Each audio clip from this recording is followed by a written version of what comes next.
बहुत बहुत आप जी का धन्यवाद, बहुत बहुत आप जी का शुकराना। एक बार फिर सिख चैनल्स के व्यूअर्स का सिख चैनल्स के लंडन स्टूडियो विखे स्वागत है।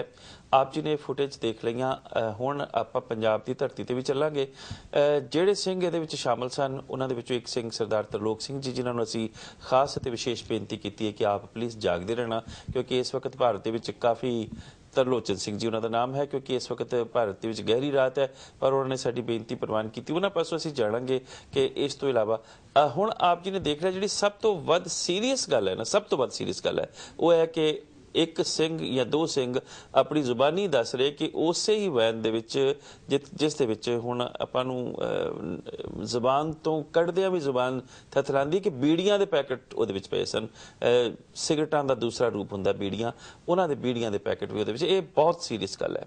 तो डेरा वडभाग सिंह दा क्योंकि नाम आया दो तीन वारी, इस करके आपां सब तो पहला सत्कारयोग साडे जिहड़े अज दे मेहमान ने ज्ञानी परमजीत सिंह जी केसरी साहब, नौजवान प्रचारक ने, बहुत खोजी ने और बहुत विद्वता सहित आपने खोज की है। उन्हां पासों आपां जाणांगे कि असल दे विच ये डेरा वडभाग सिंह है की है।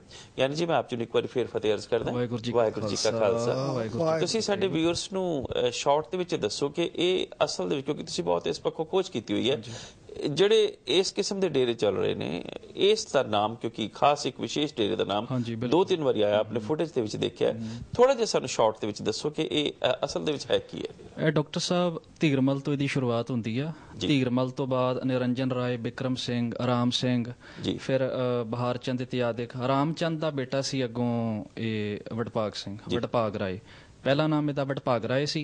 ਇਹ ਕਰਤਾਰਪੁਰ ਦੇ ਨੇੜੇ ਡੋਲੀਆਂ ਖਡਾਉਣ ਦਾ ਕੰਮ ਕਰਦਾ ਸੀ। केसरी साहब आप जी ने गल बड़ी इंटरेस्टिंग शुरू कर दी है। मैं थोड़ा जिहा इंटरप्ट करना चाहूँगा क्योंकि साडी इंडिया कॉल लग गई है। ठीक है ਜਿਹੜੇ ਤਰਲੋਕ ਸਿੰਘ ਸਾਹਿਬ, क्योंकि उत्थे गहरी रात है, ਆਪਾਂ ਉਹਨਾਂ ਦੇ ਨਾਲ ਥੋੜਾ ਜਿਹਾ ਗੱਲਬਾਤ ਕਰ ਲਈਏ ਤਾਂ ਕਿ ਸਾਡੇ व्यूअर्स होर चंगी तरह जान सकन, क्योंकि ये घटना मैं अपने व्यूअर्स ਨੂੰ ਦੱਸਣਾ चला कि घटना अज दी है। तो बहुत शुक्रिया आप जी का सरदार तरलोचन सिंह साहब जी। आप जी ਨੂੰ सिख चैनल के स्टूडियो विखे मैं आप जी का स्वागत करदा और इस गल दे लई आप जी नूं जिवें कहंदे होए खेमा भी मंगदा कि मैनूं पता है कि इस वक्त पंजाब दे विच गहरी रात है और आपने साडी बेनती नूं प्रवान कीता है। आप इस वक्त लाइव ऑन एयर हो और आप जी दी आवाज़ सिख चैनल्स दे राही इस वक्त पूरी दुनिया दे विच, खास करके यूरोप दे विच तां हर घर दे विच जा रही है। मैं आप जी नूं पहला फतेह अर्ज करदा जी। तरलोचन सिंह जी वाहिगुरू जी का खालसा, वाहिगुरू जी की फतेह। वाहिगुरू जी की फतेह जी। तरलोचन सिंह साहब सानूं थोड़ा जिहा इहदे बारे वेरवा दसो कि ये जिहड़े गुरु ग्रंथ साहिब जी दे पावन स्वरूप है, आप जी उस जगह ते मौजूद सो, ये ट्रंकां दे विच रखे गए, जिवें कि एक सिख दिख वाला व्यक्ति हुणे हुणे कह रहा सीगा कि उन्होंने ड्राइवर नूं मना कीता, पर ड्राइवर ने फिर भी बीड़ियां रखी हुई सन, ते सानूं ये पता लगा कि ये ट्रंकां दे विच रखे हुए सन और जुत्तियां भी रखी हुई सन नाल ही। थोड़ा जिहा सानूं वेरवा दिओ इहदे बारे कि कौन सन, कित्थों आ रहे सन, कित्थे सतगुरु जी दे स्वरूप लैके जा रहे सन। अच्छा जी, ਪਹਿਲਾਂ ਪਿੰਡਾਂ ਦੇ ਵਿੱਚੋਂ ਜਿਹੜੇ ਪਖੰਡੀ ਬਾਬੇ ਬਣੇ ਹੋਏ ਆ ਨਾ ਜੀ, ਇਹਨਾਂ ਨੇ ਡੇਰਾ ਵਡਭਾਗ ਸਿੰਘ ਤੇ ਲੈ ਕੇ ਗਏ ਸੀ। ਉੱਥੇ ਇਹਨਾਂ ਨੇ ਅਖੰਡ ਪਾਠ ਸਾਹਿਬ ਜਿਹੜੇ ਨਾ ਆਮ ਲੋਕ, ਭੋਲੇ ਭਾਲੇ ਲੋਕ, ਸੰਗਤਾਂ ਜਾਂਦੀਆਂ ਵਾ, ਉਹਨਾਂ ਦੇ ਕੋਲੋਂ ਭੇਟਾਂ ਲੈ ਕੇ ਵੱਧ ਤੋਂ ਵੱਧ ਕੋਈ 10,000 ਕੋਈ 9,000 ਲੈ ਕੇ ਉੱਥੇ ਇਹਨਾਂ ਅਖੰਡ ਪਾਠ ਸਾਹਿਬ ਕੀਤੇ ਆ ਕਰਕੇ, ਤੇ ਉਤੋਂ ਵਾਪਸੀ ਤੇ ਹੁਣੇ ਲੈ ਕੇ ਜਾ ਰਹੇ ਸੀ ਪਿੰਡਾਂ ਵੱਲ ਨੂੰ। ਅੱਛਾ। ਇੱਕ ਗੱਡੀ ਦੇ ਵਿੱਚ ਇਹਨਾਂ ਨੇ ਟਰੰਕਾਂ ਦੇ ਵਿੱਚ, ਦੋ ਟਰੰਕਾਂ ਦੇ ਵਿੱਚ ਤਿੰਨ ਤਿੰਨ ਪਾਵਨ ਸਰੂਪ ਸਤਿਗੁਰਾਂ ਦੇ ਵਿਰਾਜਮਾਨ ਕੀਤੇ ਸੀ ਤੇ ਬੰਦ ਕਰਕੇ ਟਰੰਕ ਤੇ ਇਹ ਲੈ ਕੇ ਵਾਪਸ ਜਾ ਰਹੇ ਸੀ ਜੀ। ਇਹਨਾਂ ਦਾ ਪਤਾ ਲੱਗਾ ਤੇ ਇਹਨਾਂ ਨੂੰ ਅਸੀਂ ਉੱਥੇ ਥਾਣੇ ਲੈ ਕੇ ਗਏ ਜੀ। ਮੁੜ ਕੇ ਉੱਥੇ ਰਸਤੇ ਦੇ ਵਿੱਚ ਰੋਕ ਕੇ ਜੀ ਤੇ ਉੱਥੇ ਇਹਨਾਂ ਦੀ ਅਸੀਂ ਕਾਨੂੰਨੀ ਕਾਰਵਾਈ ਕਰਨੀ ਚਾਹੀ ਜੀ। ਤੇ ਇੱਕ ਜਿਹੜਾ ਹੈਗਾ ਸੀਗਾ, ਉਹਨਾਂ ਨੇ ਗੱਡੀ ਦੇ ਵਿੱਚ ਪਾਵਨ ਸਰੂਪ ਸਤਿਗੁਰਾਂ ਦਾ ਵਿਰਾਜਮਾਨ ਕੀਤਾ ਸੀਗਾ। ਅੱਛਾ। ਤੇ ਉਹ ਨਾਲ ਹੀ ਬੀੜੀਆਂ, ਤੰਬਾਕੂਆਂ, ਜੋ ਵੀ ਸਮਾਨ ਸੀਗਾ ਉਹ ਉਹਨਾਂ ਨੇ ਆਪਣਾ ਤਰਾਸਯੋਗ ਚੀਜ਼ਾਂ ਜਿਹੜੀਆਂ ਉਹ ਰੱਖੀਆਂ ਹੋਈਆਂ ਸੀ। ਓਏ ਹੋਏ ਜੀ। ਤੇ ਉਹ ਵੀ ਉਤੋਂ ਵਾਪਸ ਆਉਂਦੇ ਸੀ। ਉਹਨਾਂ ਨੂੰ ਲੈ ਕੇ ਅਸੀਂ ਉੱਥੇ ਥਾਣੇ ਗਏ ਆ। ਥਾਣੇ ਜਾ ਕੇ ਅਸੀਂ ਉਹਨਾਂ ਤੇ ਕਾਨੂੰਨੀ ਕਾਰਵਾਈ ਕਰਵਾਉਣੀ ਚਾਹੀ ਤੇ ਉੱਥੋਂ ਦੀ ਕੁਝ ਲੀਡਰਸ਼ਿਪ ਨੇ ਜਿਹੜੀ ਆ ਉਹ ਉੱਥੇ ਕਾਨੂੰਨੀ ਕਾਰਵਾਈ ਕਰਨ ਤੋਂ ਰੋਕ ਦਿੱਤਾ, ਉਹਨੂੰ ਨਹੀਂ ਰੋਕ ਕਰਨ ਦਿੱਤੀ ਜੀ। ਉਹਨਾਂ ਨੂੰ ਮਾਫੀ ਮੰਗਵਾਈ ਤੇ ਮਾਫੀ ਮੰਗਾ ਕੇ ਉਹਨਾਂ ਨੂੰ ਛੱਡ ਦਿੱਤਾ। ਹੁਣ ਇੱਕ ਪਾਵਨ ਸਰੂਪ ਹੀ ਇੱਕ ਬੀਬੀ ਬਾਬਾ ਬਣੀ ਹੋਈ ਸੀ, ਉਹਨਾਂ ਕੋਲ 7 ਸਰੂਪ ਹੀ ਸਤਿਗੁਰਾਂ ਦੇ, ਉਹਨਾਂ ਨੇ 2 ਟਰੰਕਾਂ ਦੇ ਵਿੱਚ ਵਿਰਾਜਮਾਨ ਕੀਤੇ ਸੀ ਜੀ। ਤੇ ਉਹਨਾਂ ਨੇ ਉਹ ਅਸੀਂ ਉਹਨਾਂ ਕੋਲ ਲੈ ਕੇ ਜੀ ਮਕੇਰੀਆਂ ਅੱਡੇ ਦੇ ਵਿੱਚ ਉੱਥੇ ਅਸੀਂ ਰੋਸ ਮੁਜ਼ਾਹਰੇ ਵੀ ਕੀਤੇ। ਫਿਰ ਜਾ ਕੇ ਉੱਥੇ ਹੁਣ ਪਰਚਾ ਦਰਜ ਹੋਇਆ ਉਹਨਾਂ ਤੇ। अच्छा, पर्चा दर्ज हो गया। ਹਾਂ ਪਰਚਾ ਦਰਜ ਹੋ ਗਿਆ। ਅੱਛਾ, ਆਪ ਜੀ ਨੇ ਦੱਸਿਆ ਕਿ 11,000 ਭੇਟਾ ਲਿਆ ਕਰਦੇ ਸਨ, ਇਹ ਜਿਨ੍ਹਾਂ ਦੇ ਘਰਾਂ 'ਚ ਜਾਂਦੇ ਸਨ ਸਤਿਗੁਰੂ ਜੀ ਦਾ ਸਰੂਪ ਲੈ ਕੇ, ਉਹਨਾਂ ਪਾਸੋਂ ਭੇਟਾ ਲਿਆ ਕਰਦੇ ਸਨ। ਹਾਂਜੀ ਹਾਂਜੀ, ਜਿਹੜਿਆਂ ਦੇ ਘਰਾਂ ਦੇ ਵਿੱਚ ਜਿਨ੍ਹਾਂ ਲੋਕਾਂ ਨੂੰ ਇਹਨਾਂ ਨੇ ਜੋੜਿਆ ਨਾ ਕਿ ਤੁਹਾਨੂੰ ਭੂਤ ਪੈਂਦੇ ਆ ਤਾਂ ਤੁਹਾਡੇ ਤੇ ਆਹ ਛਾਇਆ ਪੈਂਦੀ ਹੈ, ਤੁਹਾਡੇ ਉੱਥੇ ਅਸੀਂ ਅਖੰਡ ਪਾਠ ਸਾਹਿਬ ਕਰਾਂਗੇ। ਅੱਛਾ ਅੱਛਾ ਅੱਛਾ, ਮਤਲਬ ਯਾਨੀ ਕਿ ਇਹ ਇੱਕ ਭਰਮ ਪਾਇਆ ਜਾਂਦਾ ਸੀਗਾ ਕਿ ਤੁਹਾਡੇ ਘਰ ਜਿਹੜਾ ਭੂਤ ਹੈ ਜਾਂ ਛਾਂ ਜਾਂ ਵਟਐਵਰ, ਅਸੀਂ ਉਹ ਦੂਰ ਕਰਨ ਦੇ ਲਈ ਸਤਿਗੁਰੂ ਦਾ ਸਰੂਪ ਲੈ ਕੇ ਆ ਰਹੇ ਤੇ ਇਸ ਬਿਨਾਂ ਦੇ ਉੱਤੇ ਉਹਨਾਂ ਪਾਸੋਂ ਠੱਗੀ ਕੀਤੀ ਜਾਂਦੀ ਸੀ। ਹਾਂਜੀ ਹਾਂਜੀ ਹਾਂਜੀ। ਤਰਲੋਚਨ ਸਿੰਘ ਸਾਹਿਬ, ਆਪ ਜੀ ਨੂੰ ਕਿਵੇਂ ਇਤਲਾਹ ਮਿਲੀ ਕਿ ਇਹ ਫਲਾਣੀ ਕਾਰ ਦੇ ਵਿੱਚ ਜਾਂ ਫਲਾਣੀ ਜੀਪ ਦੇ ਵਿੱਚ ਇਸ ਤਰ੍ਹਾਂ ਟਰੰਕਾਂ ਵਿੱਚ ਬੰਦ ਕਰਕੇ ਸਤਿਗੁਰਾਂ ਜੀ ਦੇ ਪਾਵਨ ਸਰੂਪ ਨੂੰ ਲਿਜਾਂਦਾ ਜਾ ਰਿਹਾ, ਆਪ ਕਿਸ ਤਰ੍ਹਾਂ ਜਾਣੂ ਹੋਏ ਇਸ ਗੱਲ ਤੋਂ? ਉਹ ਜੀ ਸਾਨੂੰ ਜਾਣੂ ਇਸ ਤਰ੍ਹਾਂ ਹੋਏ ਜੀ, ਅਸੀਂ ਪਿਛਲੇ ਸਾਲ ਵੀ ਇਹ ਸਾਨੂੰ ਸਾਰਾ ਪਤਾ ਲੱਗਾ ਸੀਗਾ ਤੇ ਪਿਛਲੇ ਸਾਲ ਵੀ ਅਸੀਂ ਕਾਰਵਾਈ ਕੀਤੀ ਸੀ, ਕੁਝ ਪਖੰਡੀ ਫੜੇ ਸੀ। ਅੱਛਾ, ਐਤਕੀ ਅਸੀਂ ਪਹਿਲਾਂ ਹੀ ਸੁਚੇਤ ਹੋ ਗਏ ਸਾਂ। ਅਸੀਂ ਜਦੋਂ ਇਹਨਾਂ ਦਾ ਸਮਾਗਮ ਚੱਲਣ ਵਾਲਾ ਸੀ, ਅਸੀਂ ਉਦੋਂ ਸਿੰਘ ਵਾਵਾ 40-50 ਸਿੰਘ ਦਮਦਮੀ ਟਕਸਾਲ ਵਾਲੇ ਭਾਈ ਵੀਰ ਸਿੰਘ ਹੋਣੀ, ਬਲਬੀਰ ਸਿੰਘ ਮੁਛਲਾ, ਅਸੀਂ ਸਾਰੇ ਰਲ ਕੇ ਤੇ ਅਸੀਂ ਉੱਥੇ ਡੇਰੇ ਤੇ ਜਾ ਕੇ ਉਹਨਾਂ ਪ੍ਰਬੰਧਕਾਂ ਨੂੰ ਇਹ ਗੱਲ ਕਹੀ ਸੀ ਕਿ ਇੱਥੇ ਜਿਹੜੇ ਪਾਵਨ ਸਰੂਪ ਸਤਿਗੁਰਾਂ ਦੇ ਟਰੰਕਾਂ ਦੇ ਵਿੱਚ ਜਾਂ ਹੋਰ ਗੱਡੀਆਂ ਦੇ ਵਿੱਚ, ਵਹੀਕਲਾਂ ਦੇ ਵਿੱਚ, ਕੋਈ ਬੈਕਾਂ ਦੇ ਵਿੱਚ ਪਾ ਕੇ ਲੈ ਕੇ ਆਉਂਦੇ ਆ, ਉਹਨਾਂ ਨੂੰ ਮਨਾ ਕੀਤਾ ਜਾਵੇ। ਇਹ ਤੁਸੀਂ ਕਿਹੜੇ ਡੇਰੇ ਦੀ ਗੱਲ ਕਰ ਰਹੇ ਹੋ? ਤੇ ਵਡਭਾਗ ਸਿੰਘ ਦੇ ਡੇਰੇ। ਉੱਥੇ ਤੁਹਾਨੂੰ ਕੌਣ ਮਿਲਿਆ ਸੀ ਉਸ ਵਕਤ? ਉੱਥੇ ਸਵਰਨਜੀਤ ਸਿੰਘ ਮਿਲਿਆ ਸੀ ਜਿਹੜਾ ਮੇਨ ਸੀ ਡੇਰੇ ਦਾ, ਜਿਹੜਾ ਇੰਚਾਰਜ ਹੈ, ਮੁਖੀ ਹੈ ਜਾਂ ਵਾਟਐਵਰ। ਉਸਨੇ ਫਿਰ ਤੁਹਾਨੂੰ ਕੀ ਜਵਾਬ ਦਿੱਤਾ?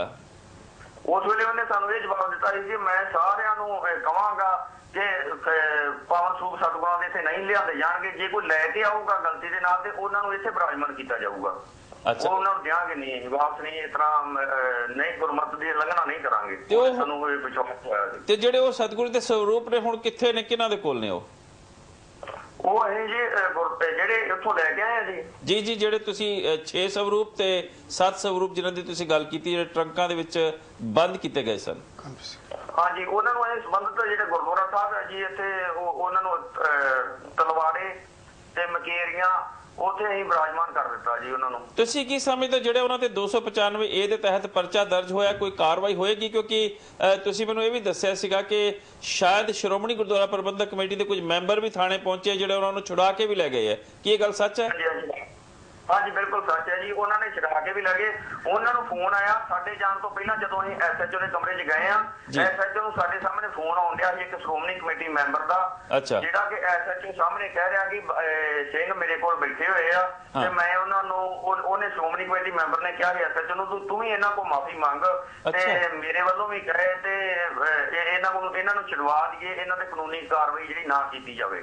ਅੱਛਾ ਅੱਛਾ ਅੱਛਾ ਜੀ, ਉਹ ਉਹਨਾਂ ਦੀ ਹੈਲਪ ਕਰ ਰਿਹਾ ਹੈ ਜੀ।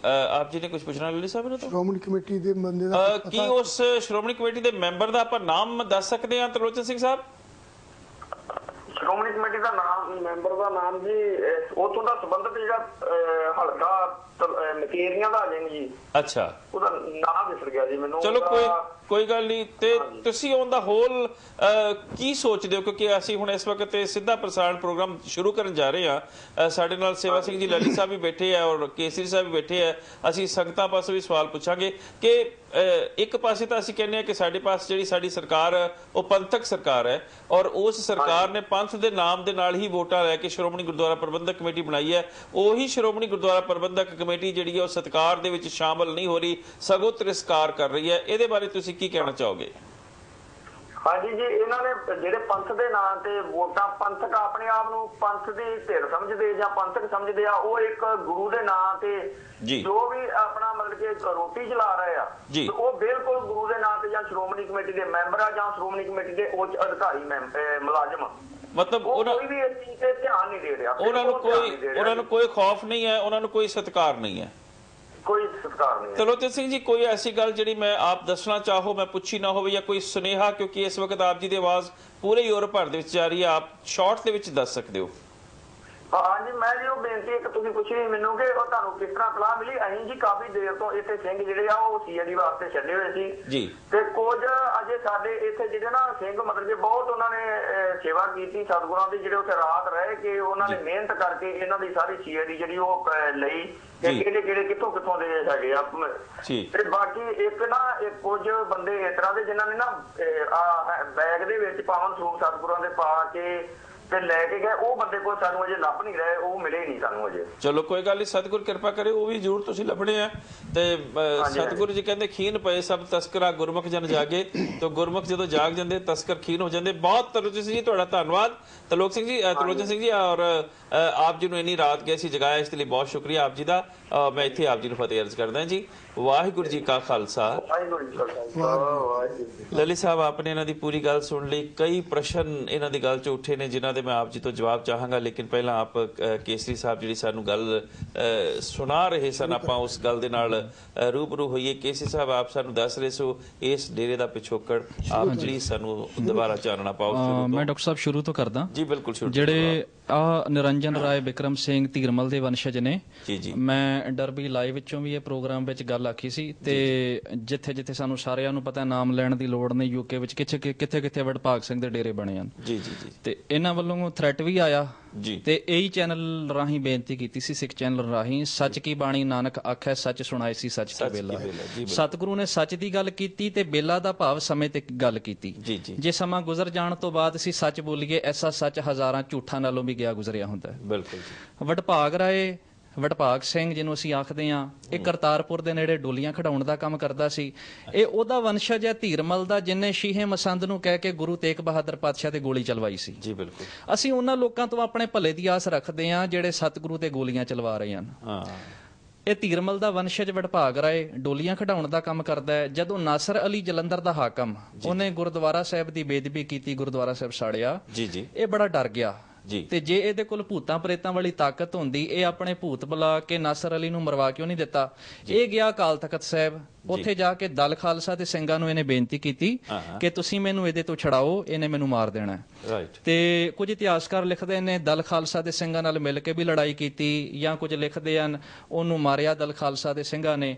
ਤੇ ਇਹਨੂੰ ਕੰਡੀਸ਼ਨ ਇਹ ਰੱਖੀ ਗਈ ਸੀ, ਉਹਦੇ ਨਾਲ ਤਾਂ ਅਸੀਂ ਜਾ ਕੇ ਲੜਾਂਗੇ ਜੇ ਤੂੰ ਡੋਲੀਆਂ ਖਿਡਾਉਣ ਦਾ ਕੰਮ ਬੰਦ ਕਰੇਗਾ, ਲੋਕਾਂ ਵਿੱਚ ਜਿਹੜਾ ਤੂੰ ਭਰਮ ਪਾਇਆ ਭੂਤ ਪ੍ਰੇਤ ਕੱਢਣਾ, ਇਹ ਸਾਰੀਆਂ ਚੀਜ਼ਾਂ ਬੰਦ ਕਰ ਦੇਗਾ।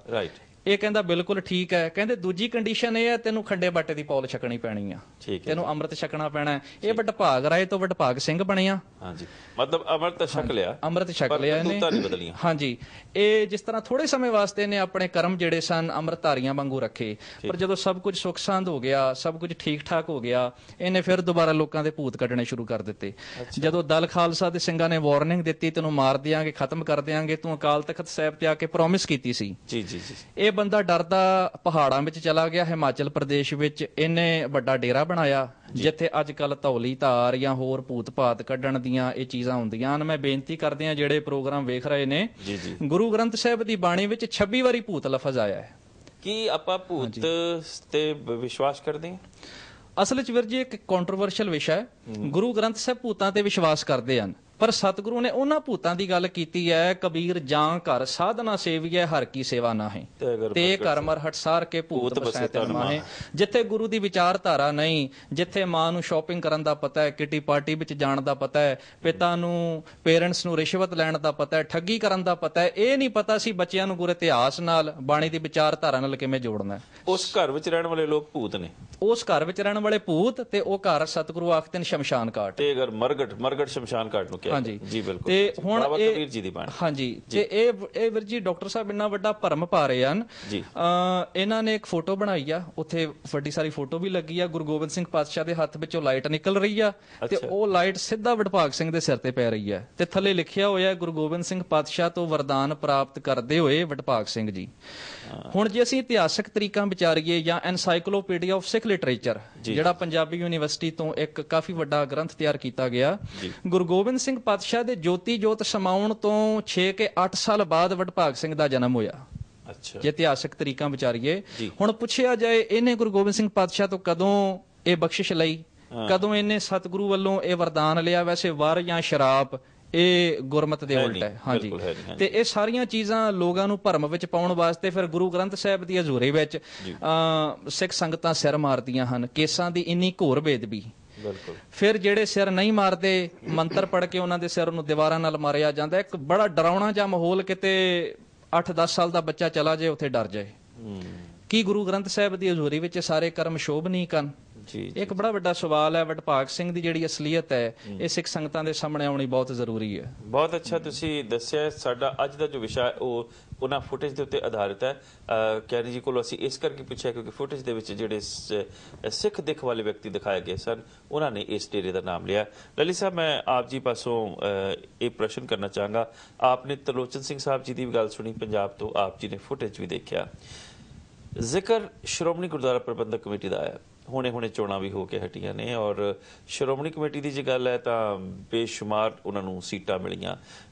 ਪੰਥਕ ਅਖਵਾਉਣ ਵਾਲੀ ਸਰਕਾਰ ਇੱਕ ਵਾਰੀ ਫੇਰ ਕਾਬਜ਼ ਹੋ ਗਈ ਹੈ।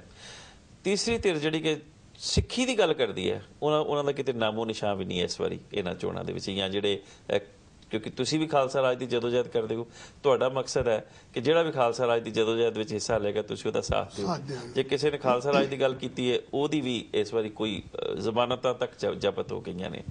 ਜੇ ਪੰਥਕ ਸਰਕਾਰ ਆਈ ਹੈ ਤੇ ਜਿਸ ਤਰ੍ਹਾਂ ਕਿ ਸਤਿਕਾਰਯੋਗ ਕੇਸਰੀ ਸਾਹਿਬ ਜੀ ਨੇ ਵੀ ਦੱਸਿਆ ਕਿ ਕੋਈ ਪ੍ਰਚਾਰ ਦੀ ਕੋਈ ਗੱਲ ਹੈ ਨਹੀਂ ਪੰਜਾਬ ਦੇ ਵਿੱਚ। ਔਰ ਆਪ ਜੀ ਦਾ ਵੀ ਜਿਹੜਾ ਵਿਚਾਰ ਹੈ ਮੈਂ ਹੁਣੇ ਕਰ ਰਿਹਾ ਸੀਗਾ ਕਿ ਜਿਹੜਾ ਸਿੱਖੀ ਚਲੋ ਪੰਜਾਬ ਤੋਂ ਬਾਹਰ ਜਾਂ ਵਿਦੇਸ਼ਾਂ ਦੇ ਵਿੱਚ ਤਾਂ ਫੇਰ ਥੋੜੀ ਬਹੁਤੀ ਸੰਭਲੀ ਹੋਈ ਹੈ, ਪੰਜਾਬ ਦੇ ਵਿੱਚ ਤਾਂ ਬਿਲਕੁਲ ਹੀ ਇਸ ਪੱਖੋਂ ਬੁਰਾ ਹਾਲ ਹੈ। ਸਤਿਗੁਰੂ ਜੀ ਦਾ ਸਤਿਕਾਰ ਨਹੀਂ ਹੋ ਰਿਹਾ, ਇਹਦੇ ਵਿੱਚ ਆਪ ਕੀ ਸੋਚਦੇ ਹੋ? ਕੀ ਸਾਨੂੰ ਮਰਿਆਦਾ ਨਹੀਂ ਪਤਾ ਜਾਂ ਕਿ ਸਾਜ਼ਿਸ਼ ਹੈ ਜਾਂ ਅਸੀਂ ਨੋਇੰਗਲੀ ਐਸਾ ਕਰ ਰਹੇ ਹਾਂ? ਆਪ ਕੀ ਸੋਚਦੇ ਹੋ? ਖਾਲਸਾ ਜੀ, ਵਾਹਿਗੁਰੂ ਜੀ ਕਾ ਖਾਲਸਾ, ਵਾਹਿਗੁਰੂ ਜੀ ਕੀ ਫਤਿਹ। ਸਭ ਤੋਂ ਪਹਿਲਾਂ ਤਾਂ ਮੈਂ ਜਿਹੜੀ ਅੱਜ ਘਟਨਾ ਵਾਪਰੀ ਆ ਉਹਦੇ ਉੱਤੇ ਬਹੁਤ ਦੁੱਖ ਦਾ ਪ੍ਰਗਟਾਵਾ ਕਰਦਾ ਜੀ, ਕਿਉਂਕਿ ਇੰਨੀ ਅਵੇਅਰਨੈਸ ਹੋਣ ਦੇ ਬਾਵਜੂਦ ਜੀ, ਇੰਨੇ ਭਾਣੇ ਵਰਤਣ ਦੇ ਬਾਵਜੂਦ ਵੀ ਲੋਕੀ ਸਮਝ ਨਹੀਂ ਰਹੇ। ਜੀ ਜੀ, ਸਮਝ ਇਸ ਕਰਕੇ ਨਹੀਂ ਰਹੇ ਪਈ ਉਹਨਾਂ ਦੇ ਪਿੱਛੇ ਕੁਝ ਐਸੀਆਂ ਤਾਕਤਾਂ ਤੇ ਉਹ ਸਮਝਦੇ ਨੇ ਕਿ ਸਾਨੂੰ ਉਹਨਾਂ ਨੇ ਛੁਡਾ ਲੈਣਾ ਹੈ ਔਰ ਹੋਇਆ ਵੀ ਹੈ। ਹੁਣ ਇਹ ਚੀਜ਼ ਸਾਬਤ ਹੋ ਗਈ। ਪਹਿਲਾਂ ਮੇਰੇ ਜ਼ਿਹਨ ਵਿੱਚ ਇਹ ਗੱਲ ਆਉਂਦੀ ਸੀ ਜੀ, ਲੇਕਿਨ ਜਦੋਂ ਤਰਲੋਚਨ ਸਿੰਘ ਜੀ ਹੁਣੀ ਇਹ ਗੱਲ ਕੀਤੀ ਹੈ, ਦੱਸੀ ਆ ਕਿ ਉਹਨਾਂ ਨੂੰ ਸ਼੍ਰੋਮਣੀ ਕਮੇਟੀ ਦੇ ਮੈਂਬਰ ਨੇ ਛੁਡਵਾ ਲਿਆ ਜੀ, ਇਸ ਗੱਲ ਦੇ ਉੱਤੇ ਇੰਨਾ ਦੁੱਖ ਪ੍ਰਗਟ ਹੁੰਦਾ ਕਿ ਸ਼੍ਰੋਮਣੀ ਕਮੇਟੀ ਜਿਹੜੀ ਆਪਣੇ ਆਪ ਨੂੰ ਪੰਥ ਦੀ ਸਿਰਮੌਰ ਜਥੇਬੰਦੀ ਕਹਾਉਂਦੀ ਆ ਜੀ, ਉਹਨਾਂ ਕੋਲੋਂ ਇਹ ਉਹਨਾਂ ਵੱਲੋਂ ਇਹ ਹਰਕਤ ਹੋਣੀ ਇਹ ਬੜਾ ਦੁਖਦਾਈ ਗੱਲ ਆ। ਇਹਦੇ ਪਿੱਛੇ ਪਰ ਇਹਦੇ ਪਿੱਛੇ ਕਾਰਨ ਕੀ ਸੋਚਦੇ ਹੋ? ਕਿ ਇਹਦੇ ਪਿੱਛੇ ਵੀ ਵੋਟਾਂ ਹੀ ਜੀ, ਵੋਟਾਂ ਹੀ। ਹੁਣ ਆਪਾਂ ਗੱਲ ਕਰੀਏ ਵੋਟਾਂ ਦੀ। ਪ੍ਰਕਾਸ਼ ਸਿੰਘ ਬਾਦਲ ਹੁਣੀ ਵੋਟਾਂ 'ਚ ਜਿੱਤੇ ਆ ਜੀ, ਮੁਬਾਰਕ ਆ ਉਹਨਾਂ ਨੂੰ, ਮੈਂ ਵਧਾਈ ਪੇਸ਼ ਕਰਦਾ। ਠੀਕ ਹੈ ਜੀ। ਪਰ ਇਹ ਜਿਹੜੀ ਵੋਟਾਂ ਜਿੱਤਿਆ ਇੱਕ ਸ਼ਤਰੰਜ ਦੀ ਚਾਲ ਹੈ। ਹੁਣ ਸਾਨੂੰ ਇਹ ਸਮਝਣਾ ਪਏਗਾ ਕਿ ਜਿਨ੍ਹਾਂ ਲੋਕਾਂ ਨੇ ਪੰਥ ਦੇ ਏਜੰਡੇ ਨੂੰ ਛੱਡ ਕੇ ਆਜ਼ਾਦ ਰਾਜ ਦੀ ਗੱਲ ਨੂੰ ਛੱਡ ਕੇ ਇਹਨਾਂ ਲੋਕਾਂ ਦੇ ਪਲੜੇ ਵਿੱਚ ਪਏ ਜਾ ਕੇ ਤੇ ਜਿਹੜੇ ਲੋਕ ਆਪਣੇ ਆਪ ਨੂੰ ਸੰਤ ਜਰਨੈਲ ਸਿੰਘ ਖਾਲਸਾ ਭਿੰਡਰਾਂ ਵਾਲਿਆਂ ਦੇ ਵਾਰਿਸ ਕਹਾਉਂਦੇ ਆ ਤੇ ਜੇ ਉਹਨਾਂ ਨੇ ਇਹਨਾਂ ਲੋਕਾਂ ਨੂੰ ਵੋਟਾਂ ਪਵਾਈਆਂ ਤੇ ਪਾਈਆਂ ਤੇ ਸੰਤਾਂ ਦੀ ਸੋਚ ਦਾ ਕਤਲ ਕੀਤਾ ਤੇ ਇਹ ਗੱਲ ਤੇ ਉਹਨਾਂ ਨੂੰ ਵੀ ਸ਼ਰਮਨਾਕ ਚਾਹੀਦੀ ਉਹਨਾਂ ਦੇ ਵਾਸਤੇ ਕਿ ਉਹ ਇਹਨਾਂ ਚੀਜ਼ਾਂ ਨੂੰ ਰੋਕ ਨਹੀਂ ਸਕੇ। ਉਹ ਇਸ ਕਰਕੇ ਵੀ ਆ ਕਿ ਜਿਹੜੇ ਬਹੁਤ ਸਾਰੇ ਡੇਰੇ ਨੇ ਜੀ, ਇੱਕ ਤਾਂ ਡੇਰੇ ਆ ਐਂਟੀ ਪੰਥਕ, ਉਹਨਾਂ ਦਾ ਤਾਂ ਜਿਹੜਾ ਰੋਲ ਆ ਉਹ ਤਾਂ ਕੌਮ ਨੂੰ ਖਤਮ ਕਰਨ ਦਾ ਆ। ਬਿਲਕੁਲ। ਇੱਕ ਜਿਹੜੇ ਡੇਰਾਵਾਦ ਕਹਿ ਲਓ ਜਿਹੜੇ ਸਿੱਖੀ ਸਰੂਪ ਵਿੱਚ ਆ ਉਹਨਾਂ ਦੀਆਂ ਮਰਿਆਦਾ ਵੀ ਜਿਹੜੀਆਂ ਆ ਉਹ ਵੀ ਤਤ ਗੁਰਮਤ ਤੋਂ ਬਹੁਤ ਦੂਰ ਆ, ਜਿਹੜੀ ਉਹਨਾਂ ਨੇ ਆਪ ਮਰਿਆਦਾਵਾਂ ਬਣਾਈਆਂ, ਉਹਨਾਂ ਦੀਆਂ ਆਪਣੀਆਂ ਬਣਾਈਆਂ ਹੋਈਆਂ। ਸੋ ਇਹ ਸਾਰਾ ਹੀ ਗਰੋਹ ਇਕੱਠਾ ਹੋ ਗਿਆ ਤੇ ਜਿਨ੍ਹਾਂ ਦੇ ਨਾਲ ਸਰਦਾਰ ਪ੍ਰਕਾਸ਼ ਸਿੰਘ ਬਾਦਲ ਹੁਣੀ ਜਿੱਤੇ। ਉਹ ਜਿੱਤਣਾ ਇਸ ਕਰਕੇ ਵੀ ਸੀ ਕਿ ਦੂਜੇ ਪਾਸੇ ਜਿਹੜੀ ਕਾਂਗਰਸ ਪਾਰਟੀ ਆ ਜੀ ਉਸ ਨੂੰ ਕਿਸੇ ਸਿੱਖ ਨੇ ਵੋਟ ਨਹੀਂ ਸੀ ਪਾਉਣੀ। ਕਿ ਬਹੁਤ ਸਾਰੇ ਲੋਕੀ ਇਹ ਵੀ ਸੀਗੇ ਕਿ ਉਹ ਅਕਾਲੀ ਦਲ ਨੂੰ ਵੀ ਵੋਟ ਨਹੀਂ ਸੀ ਪਾਉਣਾ ਚਾਹੁੰਦੇ, ਪਰ ਉਹ ਕਾਂਗਰਸ ਨੂੰ ਕਿਸੇ ਹਾਲਤ ਵਿੱਚ ਵੀ ਵੋਟ ਨਹੀਂ ਸੀ ਪਾਉਣਾ ਚਾਹੁੰਦੇ ਕਿਉਂਕਿ ਉਹਨਾਂ ਨੇ ਦਰਬਾਰ ਸਾਹਿਬ ਤੇ ਹਮਲਾ ਕਰਵਾਇਆ ਤੇ ਉਹਦੀ ਹਾਲੇ ਤੱਕ ਇਹਨਾਂ ਨੇ ਕੋਈ ਮਾਫੀ ਨਹੀਂ ਮੰਗੀ ਆਫੀਸ਼ੀਅਲ ਤੌਰ ਤੇ ਜੀ। ਤੇ ਇਸ ਕਾਰਨ ਬਹੁਤ ਸਾਰੇ ਲੋਕਾਂ ਨੂੰ ਆਪਣੀ ਵੋਟ ਦਾ ਇਸਤੇਮਾਲ ਕਰਨਾ ਪਿਆ ਇਹਨਾਂ ਨੂੰ ਵੋਟਾਂ ਪਾ ਕੇ ਜੀ। ਸੋ ਇਹ ਜਿੱਤ ਨਹੀਂ। ਹੁਣ ਆਈ ਗੱਲ ਸ਼੍ਰੋਮਣੀ ਕਮੇਟੀ ਦੀ। मैं एक आप जी ਨੂੰ ਵਾਕਿਆ ਦੱਸਦਾ ਕਿ ਜਿਹੜਾ ਸਾਡੀ ਸਿੱਖ ਕੌਮ ਦੇ ਜਿਨ੍ਹਾਂ ਨੂੰ ਅਸੀਂ ਫਖਰੇ ਕੌਮ ਕਹਿ ਸਕਦੇ ਹਾਂ ਅਸਲੀਅਤ ਦੇ ਵਿੱਚ ਭਾਈ ਸਾਹਿਬ ਜੀ ਜਥੇਦਾਰ ਭਾਈ ਫੌਜਾ ਸਿੰਘ ਜੀ ਜੇ ਦੇਖਿਆ ਜਾਵੇ 1978 ਦੇ ਵਿੱਚ ਜੋ ਨਿਰੰਕਾਰੀਆਂ ਨੇ ਗੋਲੀਆਂ ਚਲਾ ਕੇ ਸਿੰਘਾਂ ਨੂੰ ਸ਼ਹੀਦ ਕੀਤਾ ਭਾਈ ਫੌਜਾ ਸਿੰਘ ਜੀ ਉਸ ਜਥੇ ਦੇ ਜਥੇਦਾਰ ਸਨ। ਇਸ ਸਾਕੇ ਤੋਂ ਪਹਿਲਾਂ ਉਹ ਹਮੇਸ਼ਾ ਹੀ ਸੰਗਤਾਂ ਨੂੰ ਸੁਚੇਤ ਕਰਦੇ ਹੁੰਦੇ ਸੀ ਤੇ ਉਸ ਵੇਲੇ ਵੀ ਸ਼੍ਰੋਮਣੀ ਕਮੇਟੀ ਵੱਲੋਂ ਗੁਰੂ ਮਹਾਰਾਜ ਦੇ ਜਿਹੜੇ ਬਿਰਧ ਸਰੂਪ ਹੁੰਦੇ ਸੀਗੇ ਉਹਨਾਂ ਨੂੰ ਟਰੱਕਾਂ ਵਿੱਚ ਪਾ ਕੇ ਉਦਾਂ ਹੀ ਲਿਜਾ ਕੇ ਸ਼ਮਸ਼ਾਨ ਘਾਟ ਦੇ ਵਿੱਚ ਉਹ ਅਗੰਦਾ ਕਰ ਦਿੱਤਾ ਜਾਂਦਾ ਸੀ, ਕੋਈ ਸਤਿਕਾਰ ਨਹੀਂ ਸੀ ਕੀਤਾ ਜਾਂਦਾ। ਤੇ ਭਾਈ ਫੌਜਾ ਸਿੰਘ ਜੀ ਹੋਰਾਂ ਨੇ ਇਹਨਾਂ ਨੂੰ ਮਨਾ ਵੀ ਕੀਤਾ, ਦਬਕਿਆ ਵੀ, ਲੇਕਿਨ ਇਹ ਹਟੇ ਨਹੀਂ ਕਰਨ ਤੋਂ। ਫਿਰ ਇੱਕ ਵਾਰ ਉਹਨਾਂ ਨੂੰ ਪਤਾ ਲੱਗਾ ਵੀ ਅੱਜ ਇਹਨਾਂ ਨੇ ਲੈ ਕੇ ਜਾਣੇ ਆ ਤੇ ਭਾਈ ਸਾਹਿਬ ਜੀ ਆਪਣੇ ਜਥੇ ਨੂੰ ਨਾਲ ਲੈ ਕੇ ਉੱਥੇ ਚਲੇ ਗਏ ਤੇ ਇਹਨਾਂ ਨੂੰ ਵਾਰਨਿੰਗ ਦੇ ਦਿੱਤੀ ਕਿ ਜੇ ਹੁਣ ਤੁਸੀਂ ਲੈ ਕੇ ਜਾਣੇ ਆ ਤਾਂ ਤੁਹਾਨੂੰ ਮਹਾਰਾਜ ਦੇ ਸਰੂਪ ਸਤਿਕਾਰ ਨਾਲ ਲੈ ਕੇ ਜਾਣੇ ਪੈਣਗੇ ਤੇ ਨਹੀਂ ਤਾਂ ਅੱਜ ਇੱਥੇ ਇਹ ਅਸੀਂ ਜਾਣ ਨਹੀਂ ਦੇਣੇ ਜੀ। ਜਿਸ ਤਰੀਕੇ ਨਾਲ ਤੁਸੀਂ ਬੇਅਦਬੀ ਕਰਕੇ ਲੈ ਕੇ ਜਾਂਦੇ ਆ ਇਸ ਤਰੀਕੇ ਨਾਲ ਅਸੀਂ ਨਹੀਂ ਜਾਣ ਦੇਣੇ। ਸਤਿਕਾਰ ਨਾਲ ਜਾਓ ਤੇ ਉੱਥੇ ਅੰਗੀਠੇ ਬਣਾ ਕੇ ਤੇ ਉਹਨਾਂ ਦਾ ਸੰਸਕਾਰ ਕਰੋ ਤੇ ਜਿਸ ਤਰੀਕੇ ਨਾਲ ਤੁਸੀਂ ਟਰੱਕਾਂ ਦੇ ਵਿੱਚ ਪਾ ਕੇ ਇਹ ਰੱਦੀ ਦੀ ਤਰ੍ਹਾਂ ਲੈ ਕੇ ਜਾਂਦੇ ਅਸੀਂ ਨਹੀਂ ਹੋਣ ਦੇਣੇ। ਮਤਲਬ ਲੋਕਾਂ ਨੂੰ ਮਰਿਆਦਾ ਬਾਰੇ ਅਵੇਅਰਨੈਸ ਨਹੀਂ ਹੈ। ਲਲਿਤ ਸਾਹਿਬ ਮੈਂ ਇੱਕ ਪ੍ਰਸ਼ਨ ਤੁਹਾਡੇ ਕੋਲ ਪੁੱਛਾਂਗਾ, ਸਾਡੇ ਇੱਕ ਕਾਲਰ ਵੇਟ ਕਰ ਰਹੇ ਨੇ, ਮੈਂ ਉਹਨਾਂ ਨੂੰ ਲੈਣਾ ਪਹਿਲਾਂ, ਲੇਕਿਨ ਉਹ ਪ੍ਰਸ਼ਨ ਤੁਸੀਂ ਉਹਦਾ ਜਵਾਬ ਸੋਚਣਾ। ਜ਼ਾਹਿਰ ਤੌਰ ਪਰ ਅਸੀਂ ਦੋਸ਼ ਦਿੰਦੇ ਹਾਂ, ਚਲੋ ਮੈਂ ਕਹਿੰਦਾ ਅਸੀਂ ਦੋਸ਼ ਦਿੰਦੇ ਹਾਂ ਆਪਣੇ ਪ੍ਰਚਾਰਕਾਂ ਤੇ, ਚਲੋ ਸ਼੍ਰੋਮਣੀ ਗੁਰਦੁਆਰਾ ਪ੍ਰਬੰਧਕ ਕਮੇਟੀ ਦੇ ਸਭ ਦੇ ਉੱਤੇ ਦੋਸ਼ ਦਿੰਦੇ ਹਾਂ, ਲੇਕਿਨ ਅੱਜ ਦਾ ਯੁੱਗ ਜਿਹੜਾ ਉਹ ਪੜ੍ਹਿਆ ਲਿਖਿਆ ਜ਼ਮਾਨਾ ਹੈ, ਇੰਟਰਨੈਟ ਤੇ ਇੰਨਾ ਕੁਛ ਅਵੇਲੇਬਲ ਹੈ, ਗੁਰੂ ਗ੍ਰੰਥ ਸਾਹਿਬ ਜੀ ਦੇ ਸਹੀ ਤੁਸੀਂ ਅਰਥ ਵੀ ਇੰਟਰਨੈਟ ਤੇ ਜਾਣ ਸਕਦੇ ਹੋ ਔਰ ਉਹ ਖਿਲਾਫ ਵੀ ਕਾਫੀ ਕੁਛ ਹੈ। ਕੀ ਪੜ੍ਹਿਆ ਲਿਖਿਆ ਵਿਅਕਤੀ ਆਪਣੇ ਆਪ ਦੇ ਵਿੱਚ ਪੜ੍ਹ ਕੇ ਬਜਾਏ ਕਿਸੇ ਪ੍ਰਚਾਰਕ ਦੇ ਝਾਂਕਣ ਦੇ, ਬਜਾਏ ਕਿਸੇ ਕਮੇਟੀ ਦੇ ਵੱਲ ਝਾਂਕਣ ਦੇ ਜਾਂ ਕਿਸੇ ਹੋਰ ਦੇ ਸ਼੍ਰੋਮਣੀ ਕਮੇਟੀ ਦੇ ਝਾਂਕਣ ਦੇ, ਆਪਣੇ ਆਪ ਅਗਰ ਹਰ ਕੋਈ ਕਿਸੇ ਨਾ ਕਿਸੇ ਦੇ ਇਲਜ਼ਾਮ ਲਗਾ ਰਿਹਾ, ਹਰ ਕੋਈ ਆਪਣੇ ਆਪ ਨੂੰ ਕਿਉਂ ਨਹੀਂ ਘੋਖਦਾ ਕਿ ਅਸੀਂ ਵੀ ਤਾਂ ਅੱਜ ਕੱਲ ਹਰ ਕੁਝ ਅਵੇਲੇਬਲ ਹੈ, ਉਸ ਨੂੰ ਕਿਉਂ ਨਹੀਂ ਪੜ੍ਹ ਕੇ ਅਸੀਂ ਸਹੀ ਸਿੱਖੀ ਦੀ ਪਹਿਚਾਣ ਕਰ ਸਕਦੇ, ਗੁਰਮਤ ਦਾ ਸਹੀ ਕਿਉਂ ਨਹੀਂ ਸਾਨੂੰ ਵਾਕਫੀ ਹੋ ਸਕਦੀ, ਅਸੀਂ ਕਿਉਂ ਨਹੀਂ ਅਵੇਅਰ ਹੋ ਸਕਦੇ? ਇਹ ਪ੍ਰਸ਼ਨ ਮੈਂ ਤੁਹਾਡੇ ਕੋਲ ਪੁੱਛਾਂਗੇ। ਕਾਲਰ ਲੈਣੇ ਆਪਾਂ ਜੀ। ਵਾਹਿਗੁਰੂ ਜੀ ਕਾ ਖਾਲਸਾ, ਵਾਹਿਗੁਰੂ ਜੀ ਕੀ ਫਤਿਹ। ਆਪ ਕੌਣ ਬੋਲਦੇ ਹੋ? ਜੀ ਕੌਣ ਬੋਲਦੇ ਭਾਈ ਸਾਹਿਬ ਜੀ? ਦਾਸ ਰਣਜੀਤ ਸਿੰਘ ਬੋਲਦਾ ਜੀ, ਜਰਮਨੀ ਤੋਂ। ਜੀ ਰਣਜੀਤ ਸਿੰਘ ਸਾਹਿਬ, ਸਵਾਗਤ ਆਪ ਜੀ ਦਾ, ਕੀ ਕਹਿਣਾ ਚਾਹੋਗੇ? ਬਹੁਤ ਮਿਹਰਬਾਨੀ ਜੀ, ਧੰਨਵਾਦ ਆਪ ਜੀ ਦਾ। ਕਹਿਣਾ ਤੇ ਆ ਤੁਹਾਡਾ ਮੈਂ ਪ੍ਰੋਗਰਾਮ ਵੇਖ ਰਿਹਾ, ਬਹੁਤ ਸੋਹਣਾ ਪ੍ਰੋਗਰਾਮ ਤੁਸੀਂ ਪੇਸ਼ ਕਰ ਰਹੇ ਹੋ ਜੀ, ਔਰ ਖਾਸ ਕਰ ਜਿੱਥੇ ਸਤਿਗੁਰੂ ਸ੍ਰੀ ਗੁਰੂ ਗ੍ਰੰਥ ਸਾਹਿਬ ਜੀ ਦੀ ਮਰਿਆਦਾ ਦੀ ਗੱਲ ਆਉਂਦੀ ਆ ਤੇ ਹਰੇਕ ਸਿੱਖ ਨੂੰ ਹੀ ਸੁਚੇਤ ਹੋਣਾ ਚਾਹੀਦਾ। ਬਿਲਕੁਲ ਜੀ।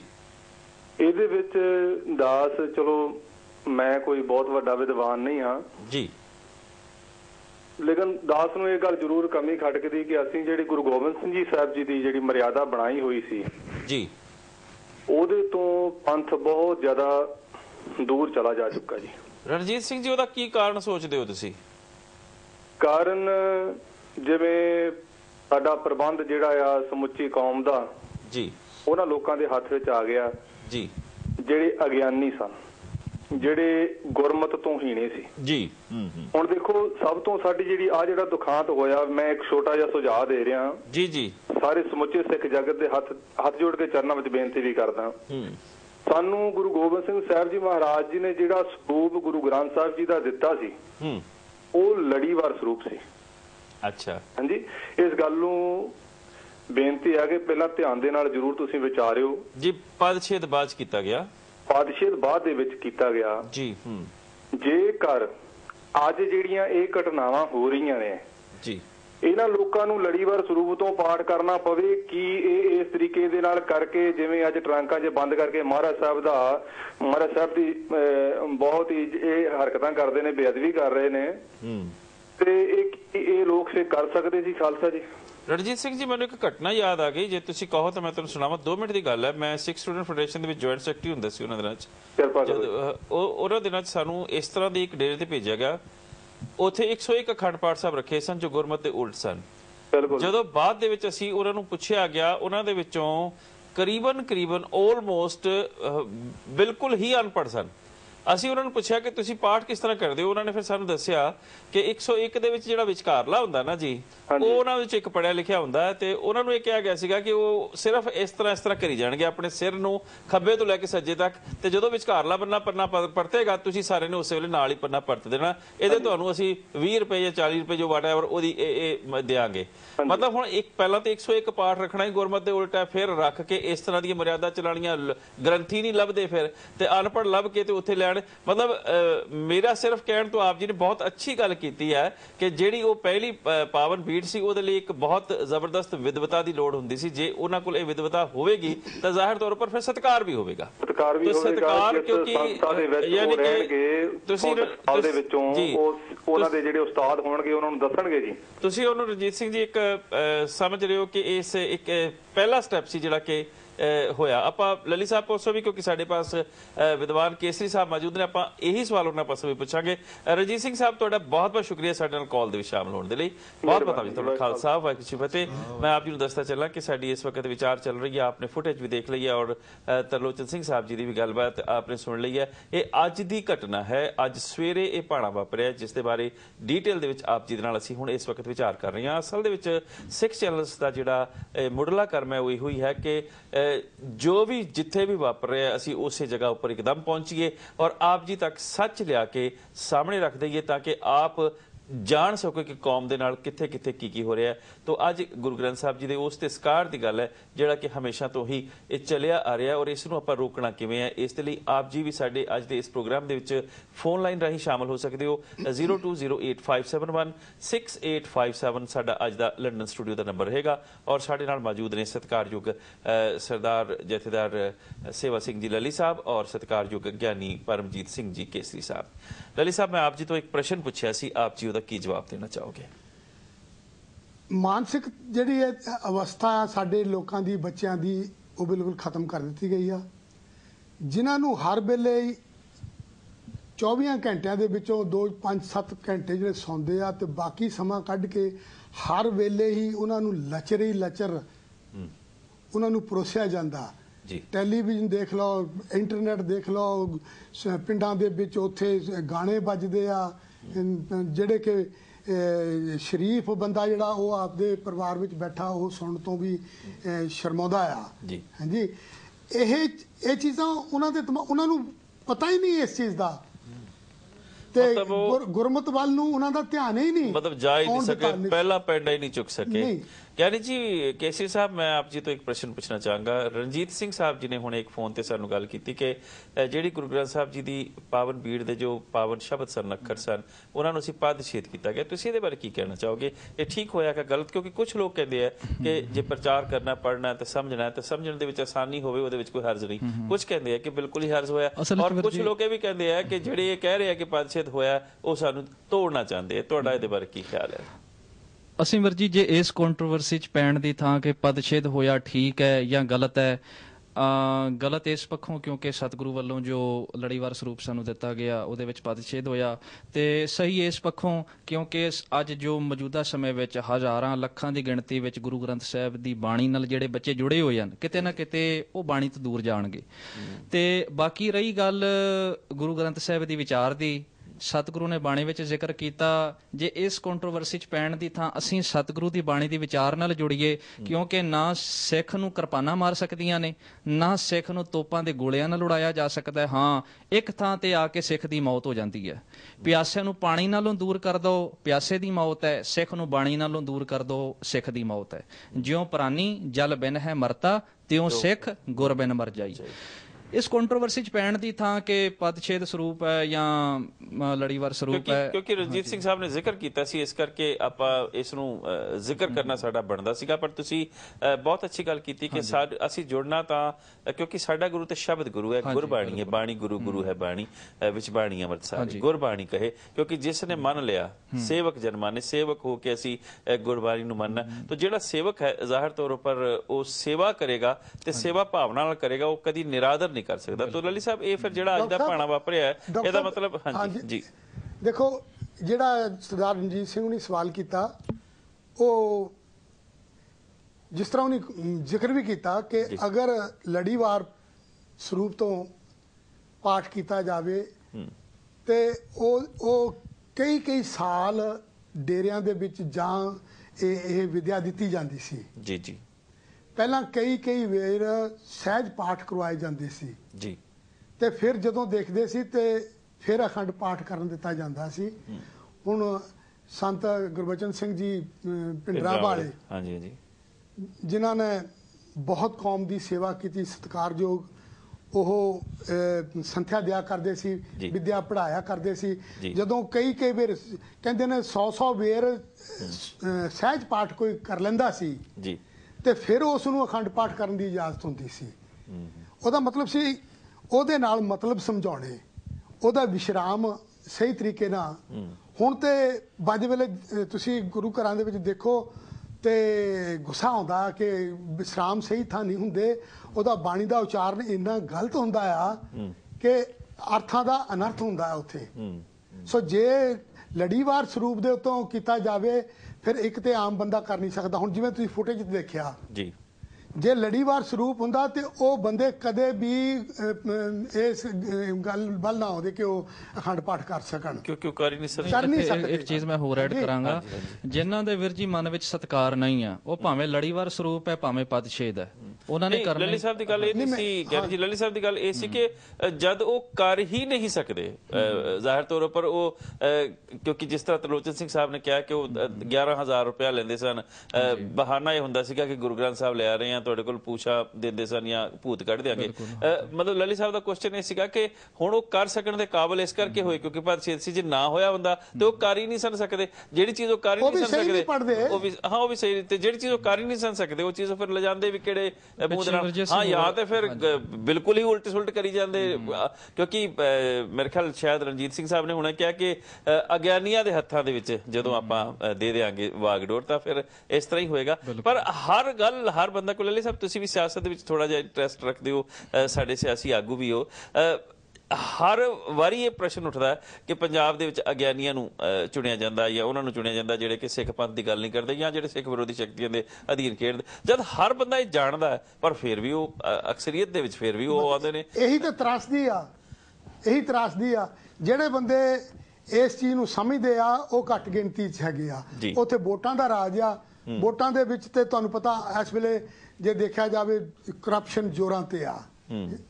ਹਿੰਦੁਸਤਾਨ ਦੇ ਵਿੱਚ, ਹਿੰਦੁਸਤਾਨ ਕੀ ਪੰਜਾਬ ਦੇ ਵਿੱਚ ਕਰਪਸ਼ਨ ਇਸ ਵੇਲੇ ਜ਼ੋਰਾਂ ਤੇ ਚੱਲ ਰਹੀ ਆ। ਉਹ ਕਰਪਸ਼ਨ ਨੂੰ ਜੇ ਸਰਕਾਰਾਂ ਚਾਹਣ ਇਹ ਤੇ ਮੈਂ ਕਹਿੰਦਾ ਇੱਕ ਦਿਨ ਵਿੱਚ ਬੰਦ ਕਰ ਸਕਦੀ ਹੈ, ਪਰ ਨਹੀਂ, ਕਿਉਂਕਿ ਇਹ ਤਾਂ ਇਹਨੀ ਖੁਦ ਕੀਤੀ ਹੋਈ ਆ ਭਈ ਇਹਨਾਂ ਨੂੰ ਅਕਲ ਹੀ ਨਾ ਆਵੇ, ਇਹਨਾਂ ਨੂੰ ਇਹਨਾਂ ਦੇ ਦਿਮਾਗ ਵਿੱਚ ਆਪਣੇ ਆਜ਼ਾਦੀ ਦੀ ਗੱਲ ਹੀ ਨਾ ਆਵੇ ਜੀ, ਜਾਂ ਇਹਨਾਂ ਨੂੰ ਸ਼ਰਾਬਾਂ ਪਲਾਈ। ਚਲੋ ਦੇਖੋ ਨਾ, ਹੁਣ ਮੈਂ ਤੁਸੀਂ ਇਹ ਪੱਖ ਛੇੜਿਆ, ਜੇ ਜੁਝਾਰੂਵਾਦ ਦੇ ਸਮੇਂ ਦੀ ਗੱਲ ਕਰੀਏ ਜੀ, ਕੀ ਉਦੋਂ ਬੇਅਦਬੀ ਹੁੰਦੀ ਸੀ?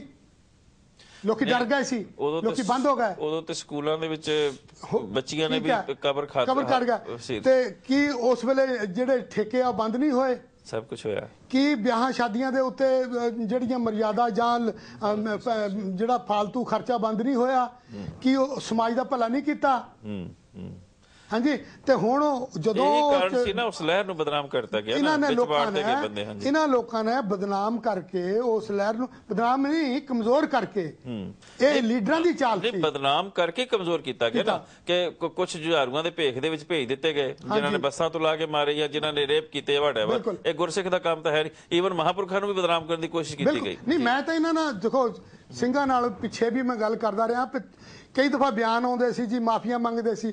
ਉਹ ਮੈਂ ਕਿਹਾ ਦੇਖੋ KPS ਗਿੱਲ ਖੁਦ ਇੱਥੇ, ਮੈਂ ਇਸ ਚੀਜ਼ ਤੇ ਲੌਬੀ ਵੀ ਕੀਤੀ ਆ, ਪੇਪਰਾਂ ਵਿੱਚ ਆਈ ਹੈ ਗੱਲ, ਉਹਨੇ ਕਿਹਾ ਵੀ ਬੇਅੰਤ ਸਿੰਘ ਦੇ ਆਉਣ ਤੋਂ ਪਹਿਲਾਂ ਮੇਰੇ ਹੱਥ ਵੱਜੇ ਹੋਏ ਸੀ, ਬੇਅੰਤ ਸਿੰਘ ਚੀਫ ਮਿਨਿਸਟਰ ਬਣਨ ਦੇ ਨਾਲ ਮੇਰੇ ਹੱਥ ਖੋਲ ਦਿੱਤੇ ਗਏ, ਉਸ ਤੋਂ ਬਾਅਦ ਮੈਂ ਕ੍ਰਿਮੀਨਲ ਬੰਦਿਆਂ ਨੂੰ ਜੇਲ੍ਹਾਂ ਵਿੱਚੋਂ ਕੱਢ ਕੇ ਉਹਨਾਂ ਦੇ ਸਿਰਾਂ ਤੇ ਪੀਲੀਆਂ ਪੱਗਾਂ ਬਣਾ ਕੇ ਬਾਬੇ ਬਣਾ ਕੇ ਇਹਨਾਂ ਵਿੱਚ ਬਾੜੇ ਆ।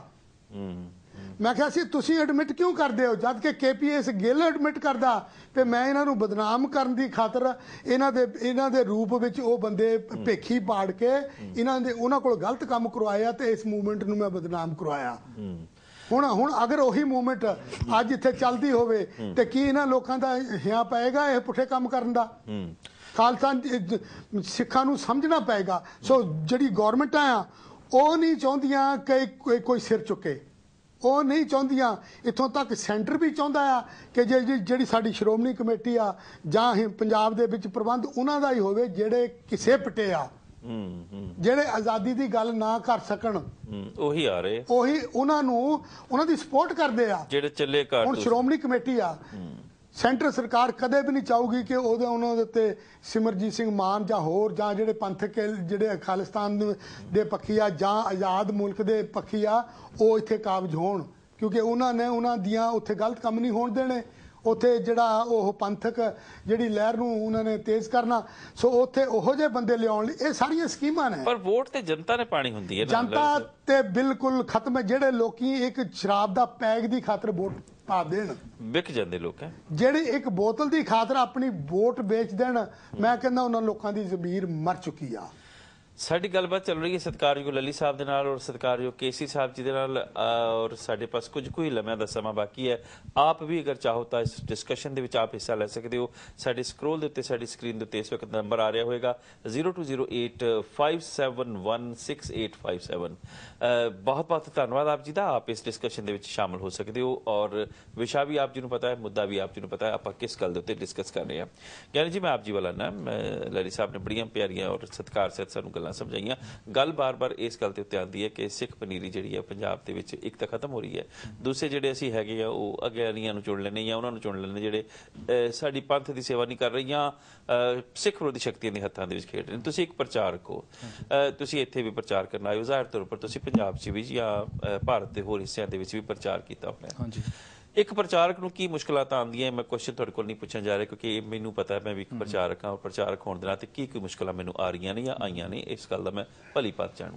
ਮੈਂ ਸਿਰਫ ਇਹ ਨਾ ਆਪ ਜੀ ਤੋਂ ਪੁੱਛਣਾ ਚਾਹੁੰਦਾ ਕਿਉਂਕਿ ਆਪ ਨੌਜਵਾਨ ਪ੍ਰਚਾਰਕ ਹੋ, ਆਪ ਕਿੰਨੇ ਕੁ ਕਾਬਲ ਹੋਏ ਹੋ ਖਾਸ ਕਰਕੇ ਨੌਜਵਾਨਾਂ ਨੂੰ, ਕਿਉਂਕਿ ਜ਼ਾਹਿਰ ਤੌਰ ਉੱਪਰ ਐਸਾ ਦੇਖਿਆ ਜਾਂਦਾ ਕਿ ਸਾਡੇ ਗੁਰੂ ਘਰਾਂ ਦੇ ਵਿੱਚ ਜਿਹੜੇ ਸੰਗਤ ਰੂਪ ਦੇ ਵਿੱਚ ਗੁਰਸਿੱਖ ਆਉਂਦੇ ਨੇ ਉਹ ਜ਼ਿਆਦਾਤਰ ਅਧਖੜੀਆਂ ਵਡੇਰੀ ਉਮਰ ਦੇ ਹੁੰਦੇ ਨੇ, ਨੌਜਵਾਨ ਘੱਟ ਆ ਰਹੇ ਨੇ। ਤੁਸੀਂ ਇਹਦੇ ਪੱਖੋਂ ਕੀ ਸੋਚਦੇ ਹੋ? ਕੀ ਉਦਮ ਉਪਰਾਲਾ ਕਰ ਰਹੇ ਹੋ ਜਾਂ ਕੀ ਸੋਚਦੇ ਕਿ ਕਿਉਂ ਉਹ ਨੌਜਵਾਨ ਜਿਹੜਾ ਨਾ ਅੱਜ ਸਿੱਖੀ ਵੱਲ ਆਉਣ ਲਈ ਤਿਆਰ ਨਹੀਂ, ਜਾਂ ਜਿਹੜਾ ਆਉਣ ਲਈ ਤਿਆਰ ਹੈ ਉਹਨੂੰ ਫਿਰ ਗੁੰਮਰਾਹ ਕੀਤਾ ਜਾਂਦਾ? ਇਹਦਾ ਕੀ ਕਾਰਨ, ਕੀ ਸੋਚਦੇ ਹੋ? ਅਸਲ ਵਿੱਚ ਵੀਰ ਜੀ, ਮੈਂ ਆਪਣਾ ਜਵਾਬ ਨੂੰ ਗੁਰੂ ਗ੍ਰੰਥ ਸਾਹਿਬ ਦੀ ਬਾਣੀ ਤੋਂ ਸ਼ੁਰੂ ਕਰਦਾ। ਹਾਂਜੀ ਬਿਲਕੁਲ, ਕਿਉਂ ਨਹੀਂ। ਸਤਿਗੁਰੂ ਨੇ ਬਾਣੀ ਵਿੱਚ ਇੱਕ ਥਾਂ ਜ਼ਿਕਰ ਕੀਤਾ ਹੈ, ਕਿਸੇ ਖੂਹ ਦੇ ਤਲੇ ਦੀ ਮੁਰੰਮਤ ਕਰਨੀ ਸੀ, ਜੀ ਮਜ਼ਦੂਰ ਨੂੰ ਬੁਲਾਇਆ, ਉਹਨੂੰ ਕੁਰਸੀ ਤੇ ਬਿਠਾਇਆ, ਰੱਸਾ ਬੰਨ ਦਿੱਤਾ ਮਾਉਣ ਨਾਲ, ਰੱਸਾ ਕਾਫੀ ਕਮਜ਼ੋਰ ਸੀ, ਚੂਹੇ ਆਏ, ਉਹਨਾਂ ਨੇ ਰੱਸੇ ਨੂੰ ਟੁਕਣਾ ਸ਼ੁਰੂ ਕਰ ਦਿੱਤਾ, ਕੱਟਣਾ ਸ਼ੁਰੂ ਕਰ ਦਿੱਤਾ, ਤੇ ਬੰਦਾ ਜਿਹੜਾ ਖੂਹ ਵਿੱਚ ਲਟਕਿਆ ਹੋਇਆ ਸੀ ਉਹਨੇ ਆਪਣੀ ਜੇਬ ਵਿੱਚੋਂ ਕੱਢੀ ਮਠਿਆਈ ਤੇ ਹੱਸਦਾ, ਖੁਸ਼ੀਆਂ ਮਨਾ ਰਿਹਾ, ਮਠਿਆਈਆਂ ਖਾ ਰਿਹਾ। ਉਹਨੂੰ ਪਤਾ ਨਹੀਂ ਹੁਣੇ ਥੋੜੀ ਦੇਰ ਬਾਅਦ ਮੇਰੀ ਮੌਤ ਹੋ ਜਾਣੀ ਹੈ, ਰੱਸਾ ਵੀ ਕਮਜ਼ੋਰ ਹੈ, ਚੂਹੇ ਰੱਸੇ ਨੂੰ ਕੱਟ ਰਹੇ ਨੇ, ਉਹ ਖੁਸ਼ੀਆਂ ਦੀਆਂ ਮਠਿਆਈਆਂ ਖਾ ਰਿਹਾ। ਇਸੇ ਤਰ੍ਹਾਂ ਕੌਮ ਦੀ ਸਾਡੀ ਹਾਲਤ ਹੈ, ਹਜ਼ਾਰਾਂ ਮੁਸੀਬਤਾਂ ਨੇ ਸਾਨੂੰ ਘੇਰਿਆ ਹੋਇਆ ਹੈ ਤੇ ਅਸੀਂ ਖੁਸ਼ੀਆਂ ਦੀਆਂ ਮਠਿਆਈਆਂ ਖਾ ਰਹੇ ਹਾਂ, ਅਸੀਂ ਅਵੇਅਰ ਨਹੀਂ ਹਾਂ। ਸਤਿਗੁਰੂ ਨੇ ਬਾਣੀ ਵਿੱਚ ਜ਼ਿਕਰ ਕੀਤਾ, ਅੰਨ ਦਿਨ ਮੂਸਾ ਲਾਜ ਟੁਕਾਈ, ਗਿਰਤ ਕੂਪ ਮੈਂ ਖਾਹੇ ਮਿਠਾਈ। ਪ੍ਰਚਾਰ ਵਾਲਾ ਜੇ ਪੱਖ ਆਪਾਂ ਦੇਖੀਏ, ਪਹਿਲੀ ਗੱਲ ਪ੍ਰਚਾਰਕ ਨੂੰ ਕੌਮ ਨੇ ਸਾਂਭਿਆ ਹੀ ਨਹੀਂ, ਤੇ ਜੇ ਪ੍ਰਚਾਰਕ ਸੱਚ ਦੀ ਗੱਲ ਸਟੇਜ ਤੋਂ ਕਰਦਾ ਹੈ ਉਹਨੂੰ ਥ੍ਰੈਟ ਦਿੱਤਾ ਜਾਂਦਾ ਹੈ, ਧਮਕੀਆਂ ਦਿੱਤੀਆਂ ਜਾਂਦੀਆਂ ਨੇ। ਜਿਹੜੀ ਕੌਮ ਆਪਣੇ ਪ੍ਰਚਾਰਕਾਂ ਨੂੰ ਨਹੀਂ ਸਾਂਭ ਸਕਦੀ ਉਹ ਕਦੇ ਇਹ ਆਸ ਨਾ ਰੱਖੇ ਕਿ ਨੌਜਵਾਨਾਂ ਦੇ ਵਿੱਚ ਪ੍ਰਚਾਰ ਹੋ ਸਕਦਾ ਹੈ। ਤੇ ਅਸੀਂ ਕੋਸ਼ਿਸ਼ ਕਰੀਦੀ ਹੈ ਕਿ ਜਿਹੜਾ ਸਾਡੇ ਪ੍ਰਚਾਰ ਦਾ ਟਾਰਗੇਟ ਹੈ ਉਹ ਨੌਜਵਾਨ ਹੋਣ, ਨੌਜਵਾਨਾਂ ਦੇ ਜੋ ਮਨਾਂ ਦੇ ਸਵਾਲ ਹਨ। ਮੈਂ ਸਟੇਜਾਂ ਤੇ ਵੀ ਕਈ ਵਾਰੀ ਇਹ ਬੇਨਤੀ ਕੀਤੀ ਹੈ ਕਿ ਜਿਨ੍ਹਾਂ ਨੂੰ ਤੁਸੀਂ ਖੰਡੇ ਬਾਟੇ ਦੀ ਪੌਲ ਛਕਾਉਂਦੇ ਹੋ, ਸਾਡੀ ਜ਼ਿੰਮੇਵਾਰੀ ਪੂਰੀ ਨਹੀਂ ਹੋਈ। ਖੰਡੇ ਬਾਟੇ ਦੀ ਪੌਲ ਛਕਾਉਣਾ ਸਿਰਫ ਉਹਨਾਂ ਦਾ ਸਿੱਖੀ ਵਿੱਚ ਐਡਮਿਸ਼ਨ ਹੋਇਆ। ਤੁਸੀਂ ਜਿਹੜੇ ਪ੍ਰਬੰਧਕ ਨੇ, ਮੈਨੇਜਮੈਂਟ ਹੈ, ਉਹਨਾਂ ਵਿੱਚੋਂ ਇੱਕ ਬੰਦਾ ਅਪੁਆਇੰਟ ਕਰੋ, ਉਹਨਾਂ ਜਿੰਨੇ ਵੀ ਬੱਚੇ, ਬਜ਼ੁਰਗ, ਨੌਜਵਾਨ, ਬੀਬੀਆਂ, ਭੈਣਾਂ ਜਿਨ੍ਹਾਂ ਨੇ ਖੰਡੇ ਬਾਟੇ ਦੀ ਪੌਲ ਛਕੀ ਹੈ ਉਹਨਾਂ ਦੇ ਕੰਟੈਕਟ ਨੰਬਰ ਲਓ, ਆਪਣੇ ਕੰਟੈਕਟ ਨੰਬਰ ਉਹਨਾਂ ਨੂੰ ਦਿਓ, ਤੇ ਜਦੋਂ ਵੀ ਉਹਨਾਂ ਦੇ ਮਨ ਵਿੱਚ ਕੋਈ ਇਸ ਤਰ੍ਹਾਂ ਦਾ ਡਾਊਟ ਆਉਂਦਾ ਅੰਮ੍ਰਿਤ ਦੇ ਸੰਬੰਧੀ, ਕੋਈ ਕੁਐਸਚਨ ਉੱਠਦਾ ਹੈ, ਉਹ ਫੋਨ ਕਰਨ ਉਹਨਾਂ ਨੂੰ, ਤੇ ਉਹ ਪ੍ਰਬੰਧਕ ਸੱਜਣ ਜਿੱਦਾਂ ਸਾਡੇ ਪ੍ਰਚਾਰਕਾਂ ਨਾਲ ਗੱਲਬਾਤ ਕਰਨ ਤੇ ਇੱਕ ਐਸਾ ਆਨਸਰ ਉਹਨਾਂ ਨੂੰ ਗੁਰਮਤ ਦੀ ਰੋਸ਼ਨੀ ਵਿੱਚ ਦਿੱਤਾ ਜਾਏ ਕਿ ਕੋਈ ਡਾਊਟ ਉਹਨਾਂ ਦੇ ਮਨ ਵਿੱਚ। ਆਪਨੇ ਕਿਹਾ ਕਿ ਸਾਡੀ ਕੌਮ ਨੇ ਪ੍ਰਚਾਰਕ ਨੂੰ ਨਹੀਂ ਸੰਭਾਲਿਆ, ਬਿਲਕੁਲ ਠੀਕ, ਦੁਰਸਤ ਫਰਮਾਇਆ, ਲੇਕਿਨ ਕਿਸ ਕਿਸਮ ਦੀ ਸੰਭਾਲ ਆਪ ਉਮੀਦ ਕਰਦੇ ਹੋ ਕੌਮ ਪਾਸੋਂ? ਕਿਉਂਕਿ ਕੌਮ ਨੂੰ ਅਗਵਾਈ ਦੇਣ ਵਾਲੇ ਵੀ ਸਾਡੇ ਪਾਸ ਮੌਜੂਦ ਨੇ ਔਰ ਸੁਣਨ ਵਾਲਿਆਂ ਦੇ ਵਿੱਚ ਵੀ ਜ਼ਰੂਰ ਉਹ ਹੋਣਗੇ ਜਿਹੜੇ ਕੌਮ ਨੂੰ ਅਗਵਾਈ ਦੇਣਾ ਚਾਹੁੰਦੇ ਨੇ। ਆਪ ਕਿਸ ਕਿਸਮ ਦੀ ਸੰਭਾਲ ਚਾਹੁੰਦੇ ਹੋ? ਸਾਡੇ ਪਾਸ ਸਿਰਫ 4 ਮਿੰਟ ਦਾ ਸਮਾਂ, ਆਪਾਂ ਆਖਰੀ ਸੁਨੇਹਾ ਵੀ ਲੈਣਾ ਲੱਲੀ ਸਾਹਿਬ ਨੂੰ, ਆਪ ਸ਼ਾਰਟ ਦੇ ਵਿੱਚ ਗੱਲ ਕਰਿਓ। ਪਹਿਲੀ ਗੱਲ ਤਾਂ ਵੀਰ ਜੀ, ਜਿਨ੍ਹਾਂ ਨੂੰ ਪ੍ਰਚਾਰ ਦੀ ਲਗਨ ਹੈ ਜਾਂ ਪ੍ਰਚਾਰਕ ਵਾਲੇ ਉਹਨਾਂ ਵਿੱਚ ਗੁਣ ਨੇ, ਉਹਨਾਂ ਦੇ ਐਜੂਕੇਸ਼ਨ ਦਾ ਪ੍ਰਬੰਧ ਤੇ ਉਸ ਤੋਂ ਬਾਅਦ ਜਦੋਂ ਪ੍ਰਚਾਰ ਦੇ ਖੇਤਰ ਵਿੱਚ ਵਿਚਰਦੇ ਆ। ਤੁਸੀਂ ਐਜੂਕੇਸ਼ਨ ਲਈ ਹੈ ਮਿਸ਼ਨਰੀ ਕਾਲਜ ਤੋਂ, ਤੁਸੀਂ ਆਪਣੇ ਬਲਬੂਤੇ ਉੱਪਰ ਐਜੂਕੇਸ਼ਨ ਲਈ? ਹਾਂਜੀ ਬਿਲਕੁਲ। ਤੇ ਸਤਿਗੁਰੂ ਦੀ ਤੁਸੀਂ ਇਸ ਫੀਲਡ 'ਚ ਕਿਉਂ ਆਏ, ਕਿਉਂ ਪ੍ਰਚਾਰਕ ਬਣੇ ਤੁਸੀਂ? ਮੈਂ ਉੱਥੇ ਵੀਰ ਜੀ ਦਿੱਲੀ ਦੇ ਅੰਦਰ ਜੌਬ ਵੀ ਕਰ ਚੁੱਕਾ, ਕਾਲ ਸੈਂਟਰ ਦੇ ਅੰਦਰ 6 ਮਹੀਨੇ 1 ਸਾਲ ਜੌਬ ਵੀ ਕੀਤੀ ਹੈ। ਇਸ ਪਾਸੇ ਸ਼ੁਰੂ ਤੋਂ ਹੀ ਸ਼ੌਂਕ ਹੈ, ਬਚਪਨੇ ਤੋਂ ਹੀ। ਜਿੱਦਾਂ ਸਕੂਲ ਵਿੱਚ ਕਾਲਜ ਮਤਲਬ ਆਪਣੇ ਅੰਦਰ ਇੱਕ ਸ਼ੌਂਕ, ਇੱਕ ਚਾਅ ਪੈਦਾ ਕਰਨਾ ਪੈਂਦਾ ਹੈ ਪ੍ਰਚਾਰਕ ਬਣਨ ਲਈ। ਖਾਸ ਕਰ ਵੀਰ ਜੀ ਜਦੋਂ ਕਾਲਜ ਵਿੱਚ ਅਸੀਂ ਪੜ੍ਹਦੇ ਸਾਂ ਤੇ ਹੋਰ ਬੱਚਿਆਂ ਨੂੰ ਜਦੋਂ ਦੇਖੀਦਾ ਸੀ, ਉਹਨਾਂ ਦੀਆਂ ਗੱਲਾਂ ਬਾਤਾਂ ਸੁਣਦੀਆਂ, ਉਹਨਾਂ ਦੇ ਵਿੱਚ ਵਿਚਰੀਦਾ, ਉਹਨਾਂ ਦੇ ਵਿਚਾਰਾਂ ਨੂੰ ਸੁਣ ਕੇ ਨਾ ਜ਼ਿਆਦਾ ਦੁੱਖ ਹੁੰਦਾ ਹੈ ਤੇ ਮਨ ਵਿੱਚ ਸ਼ੌਂਕ ਜਾਗਦਾ ਹੈ ਕਿ ਇਹ ਜਿਹੜੇ ਬੱਚੇ ਹਨ ਇਹ ਅਵੇਅਰ ਨਹੀਂ ਹਨ, ਇਹਨਾਂ ਦੇ ਮਾਤਾ ਪਿਤਾ ਨੇ ਇਹਨਾਂ ਨੂੰ ਸਿੱਖੀ ਬਾਰੇ ਐਜੂਕੇਟ ਨਹੀਂ ਕੀਤਾ। ਸੋ ਇਹ ਸਾਡਾ ਇੰਡੀਵਿਜੂਅਲ ਫਰਜ਼ ਬਣਦਾ ਹੈ। ਹਰ ਇੱਕ ਸਿੱਖ ਪ੍ਰਚਾਰਕ ਹੈ, ਗੁਰਮਤਿ ਦੇ ਨਾਲ ਆਪ ਵੀ ਜੁੜੇ। ਜਨ ਨਾਨਕ ਧੂੜ ਮੰਗੈ ਤਿਸ ਗੁਰਸਿੱਖ ਕੀ ਜੋ ਆਪ ਜਪੈ ਅਵਰੈ ਨਾਮ ਜਪਾਵੈ। ਆਪ ਵੀ ਜੁੜੇ, ਹੋਰਨਾਂ ਨੂੰ ਵੀ ਜੋੜੇ। ਹਰ ਇੱਕ ਗੁਰਸਿੱਖ ਦਾ ਇਹ ਫਰਜ਼ ਹੈ। ਬਹੁਤ ਬਹੁਤ ਧੰਨਵਾਦ ਤੁਹਾਡਾ। ਔਰ ਲਲੀ ਸਾਹਿਬ, ਸਾਡੇ ਪਾਸ ਆਖਰੀ 2-3 ਮਿੰਟ ਦਾ ਸਮਾਂ ਹੀ ਹੈ, ਸਮਾਂ ਤਾਂ ਪਤਾ ਨਹੀਂ ਲੱਗਦਾ। ਆਪ ਅੱਜ ਦੇ ਜਿਹੜੇ ਟੌਪਿਕ ਉੱਪਰ ਜਿੱਥੋਂ ਆਪਾਂ ਗੱਲ ਸ਼ੁਰੂ ਕੀਤੀ ਸੀ, ਇਸ ਨੂੰ ਕਿੱਦਾਂ ਆਪ ਸਮਰਾਈਜ਼ ਕਰੋਗੇ ਔਰ ਕੀ ਸੁਨੇਹਾ ਦਿਓਗੇ ਕੌਮ ਨੂੰ ਕਿ ਆਉਣ ਵਾਲੇ ਵਕਤ ਦੇ ਵਿੱਚ ਇਦਾਂ ਦੀਆਂ ਬੇਦਬੀਆਂ ਨਾ ਹੋਣ, ਸਾਨੂੰ ਕੀ ਕਰਨਾ ਚਾਹੀਦਾ? ਖਾਲਸਾ ਜੀ, ਸਾਰੀ ਕੌਮ ਨੂੰ ਇਸ ਚੀਜ਼ ਤੇ ਅਵੇਅਰ ਹੋਣਾ ਚਾਹੀਦਾ। ਦੇਖੋ ਯੂਕੇ ਦੇ ਵਿੱਚ ਤੇ ਬਾਹਰਲੇ ਮੁਲਕਾਂ ਦੇ ਵਿੱਚ ਤੇ ਇਸ ਚੀਜ਼ ਦੀ ਬੜੀ ਅਵੇਅਰਨੈਸ ਆ। ਕੁਛ ਜੇ ਗੁਰੂ ਘਰਾਂ ਦੇ ਵਿੱਚ ਥੋੜੀ ਬਹੁਤ ਕਮਜ਼ੋਰੀ ਹੈ ਉਹ ਵੀ ਦੂਰ ਹੋ ਜਾਵੇਗੀ, ਕਿਉਂਕਿ ਇੱਥੇ ਵੀ ਸਤਿਕਾਰ ਕਮੇਟੀ ਜਿਹੜੀ ਆ ਉਹ ਆਪਣਾ ਰੋਲ ਬਹੁਤ ਅੱਛੇ ਤਰੀਕੇ ਨਾਲ ਨਿਭਾ ਰਹੀ ਆ ਤੇ ਅਸੀਂ ਮੁਬਾਰਕ ਵੀ ਦਿੰਦੇ ਉਹਨਾਂ ਨੂੰ। ਉਹਨਾਂ ਨੌਜਵਾਨਾਂ ਨੇ ਇਸ ਬੀੜੇ ਨੂੰ ਚੁੱਕਿਆ ਤੇ ਅਸੀਂ ਆਸ ਰੱਖਦੇ ਹਾਂ ਕਿ ਉਹ ਹੋਰ ਵੀ ਇਹਦੇ ਉੱਤੇ ਪਹਿਰਾ ਦੇਣਗੇ ਤੇ ਬਾਕੀ ਜਿਹੜੇ ਗੁਰੂ ਘਰ ਹੈ ਉਹਨਾਂ ਨੂੰ ਵੀ ਇੱਥੇ ਲਾਉਣਗੇ। ਜਿੱਥੇ ਤੱਕ ਪੰਜਾਬ ਦੀ ਗੱਲ ਹੈ ਤੇ ਖਾਲਸਾ ਜੀ, ਪਹਿਲਾਂ ਸਮਾਂ ਹੁੰਦਾ ਸੀ ਕਿ ਜੇ ਕਿਸੇ ਨੇ ਘਰੇ ਸਹਿਜ ਪਾਠ ਕਰਵਾਉਣਾ ਤੇ ਗ੍ਰੰਥੀ ਸਿੰਘ ਸ਼ਾਮ ਨੂੰ ਘੰਟਾ ਜਾਂ 2 ਘੰਟੇ ਆਉਂਦਾ ਸੀ ਤੇ ਸਾਰਾ ਪਰਿਵਾਰ ਬੈਠ ਕੇ ਬਾਣੀ ਸੁਣਦਾ ਸੀ। ਇਸ ਰੂਟੀਨ ਦੇ ਵਿੱਚ ਅਸੀਂ ਆਪਦੇ ਬਚਪਨ ਦੇ ਵਿੱਚ ਇਹ ਚੀਜ਼ਾਂ ਉੱਥੇ ਦੇਖੀਆਂ, ਜਿਨ੍ਹਾਂ ਚੀਜ਼ਾਂ ਦਾ ਸਾਡੀ ਜ਼ਿੰਦਗੀ ਦੇ ਉੱਤੇ ਪ੍ਰਭਾਵ ਪਿਆ। ਤੇ ਉਹ ਬਾਣੀ ਸੁਣਨੀ ਤੇ ਉੱਥੇ ਫਿਰ ਉਹ ਲਗਰਜੀ ਵੀ ਨਹੀਂ ਹੋ ਸਕਦੀ, ਜਾਂ ਪੱਤਰੇ ਬਦਲਣ ਵਾਲਾ ਵੀ ਗੱਲ ਨਹੀਂ, ਜਾਂ ਨਿਗਾਹ ਮਾਰਨ ਵਾਲੀ ਗੱਲ ਦਾ ਸਵਾਲ ਹੀ ਪੈਦਾ ਨਹੀਂ ਹੁੰਦਾ। ਸੋ ਅਸੀਂ ਇਹ ਚੀਜ਼ ਜਿਹੜੀ ਆ ਉਹ ਲਗਰਜੀ ਕਰ ਦਿੱਤੀ। ਹੁਣ ਇੱਥੇ ਵੀ ਗੁਰੂ ਘਰਾਂ ਵਿੱਚ ਜੇ ਕੋਈ ਕਿਸੇ ਨੇ ਸਹਿਜ ਪਾਠ ਰਖਾਇਆ ਹੁੰਦਾ, ਅਰਦਾਸ ਕਰਵਾ ਕੇ ਬਾਕੀ ਭਾਈ ਤੇ ਛੱਡ ਦਿੰਦੇ, ਉਹ ਪੜ੍ਹੇ ਚਾਹੇ ਨਾ ਪੜ੍ਹੇ, ਉਹਨੂੰ ਪੜ੍ਹਿਆ ਕਿ ਨਹੀਂ ਪੜ੍ਹਿਆ। ਮੇਰਾ ਪ੍ਰਸ਼ਨ ਇਹ ਸੀ, ਆਪ ਸ਼ਾਰਟ ਦੱਸੋ ਕਿ ਅੱਗੋਂ ਤੋਂ ਇਹ ਭਾਣਾ ਨਾ ਵਾਪਰੇ, ਅਸੀਂ ਕੀ ਕਰ ਸਕਦੇ? ਤੇ ਸਾਨੂੰ ਅਵੇਅਰ ਹੋਣਾ ਚਾਹੀਦਾ ਆ ਕਿ ਜਿਹੜੇ ਸਿੰਘ ਇੱਥੇ ਇਹਨਾਂ ਨੂੰ ਫੜ ਰਹੇ ਆ, ਜਿਹੜੇ ਸਤਿਕਾਰ ਕਮੇਟੀ ਵਾਲੇ, ਉਹਨਾਂ ਦਾ ਸਾਥ ਦਿਓ ਤੇ ਬਾਕੀ ਜਿਹੜੇ ਡੇਰੇਬਾਜ਼ ਆ ਇਹਨਾਂ ਤੋਂ ਪਿੱਛੇ ਹਟੋ। ਤਤ ਗੁਰਮਤਿ ਨੂੰ ਸਮਝਣ ਦੀ ਕੋਸ਼ਿਸ਼ ਕਰੋ, ਬੱਚਿਆਂ ਨੂੰ ਪਰਿਵਾਰਾਂ ਦੇ ਵਿੱਚ ਸਿੱਖੀ ਦਿਓ ਤੇ ਹਰ ਬੰਦਾ ਅਵੇਅਰ ਹੋਵੇ। ਘਰ ਤੋਂ ਹੀ ਇਹ ਚੀਜ਼ ਹੋਣੀ ਚਾਹੀਦੀ ਆ, ਬਜਾਏ ਕਿ ਅਸੀਂ ਕਿਸੇ ਤੇ ਵੀ ਉਲਾਂਭਾ ਦਈਏ। ਹਰ ਘਰ ਵਿੱਚ ਹੁਣ ਦੇਖੋ ਨਾ, ਕਈ ਦਫਾ ਹੁੰਦਾ ਪਏ ਉਹ ਜਿਹੜੇ ਬੰਦੇ ਫੜੇ ਨੇ ਉਹ ਬਕਾਇਦਾ ਗੁਰਸਿੱਖ ਨੇ, ਹੋ ਸਕਦਾ ਉਹਨੇ ਗਾਤਰੇ ਵੀ ਪਾਏ ਹੋਣ, ਪਰ ਉਹਨਾਂ ਨੂੰ ਤਤ ਗੁਰਮਤਿ ਦਾ ਪਤਾ ਹੀ ਕੋਈ ਨਹੀਂ ਕਿ ਇੱਕ ਗ੍ਰੰਥੀ ਸਿੰਘ ਹੋਵੇ ਆਪਣੇ ਆਪ ਨੂੰ ਕਹਾਉਂਦਾ ਤੇ ਉਹ ਅਖੰਡ ਪਾਠ ਕਰਦਾ ਹੋਵੇ, ਲੇਕਿਨ ਉਹਨੂੰ ਇਹ ਤਾਂ ਪਤਾ ਹੋਣਾ ਚਾਹੀਦਾ ਗੁਰਮਤਿ ਕੀ ਚੀਜ਼ ਹੈ। ਲਲੀ ਸਾਹਿਬ, ਤੁਸੀਂ ਇਹ ਸੋਚਦੇ ਪਤਾ ਨਹੀਂ ਹੈ, ਨੋਇੰਗਲੀ ਉਹ ਕਰ ਰਹੇ ਸਨ। ਇਹ ਮਤਲਬ ਇਹ ਕਿਸ ਤਰ੍ਹਾਂ ਹੋ ਸਕਦਾ ਵੀ ਇੱਕ ਗੁਰੂ ਗ੍ਰੰਥ ਸਾਹਿਬ ਦਾ ਪਾਠ ਕਰਦਾ ਹੋਵੇ ਔਰ ਉਹਨੂੰ ਇੰਨਾ ਵੀ ਘੱਟੋ ਘੱਟ ਨਾ ਪਤਾ ਹੋਵੇ ਕਿ ਅਸੀਂ ਆਪਣੇ ਗੁਰੂ ਦਾ ਸਤਿਕਾਰ ਕਿਵੇਂ ਕਰਨਾ ਹੈ? ਇੱਕ ਤਾਂ ਧੰਦਾ, ਉਹਨਾਂ ਨੇ ਆਪਣਾ ਧੰਦਾ ਬਣਾ ਲਿਆ।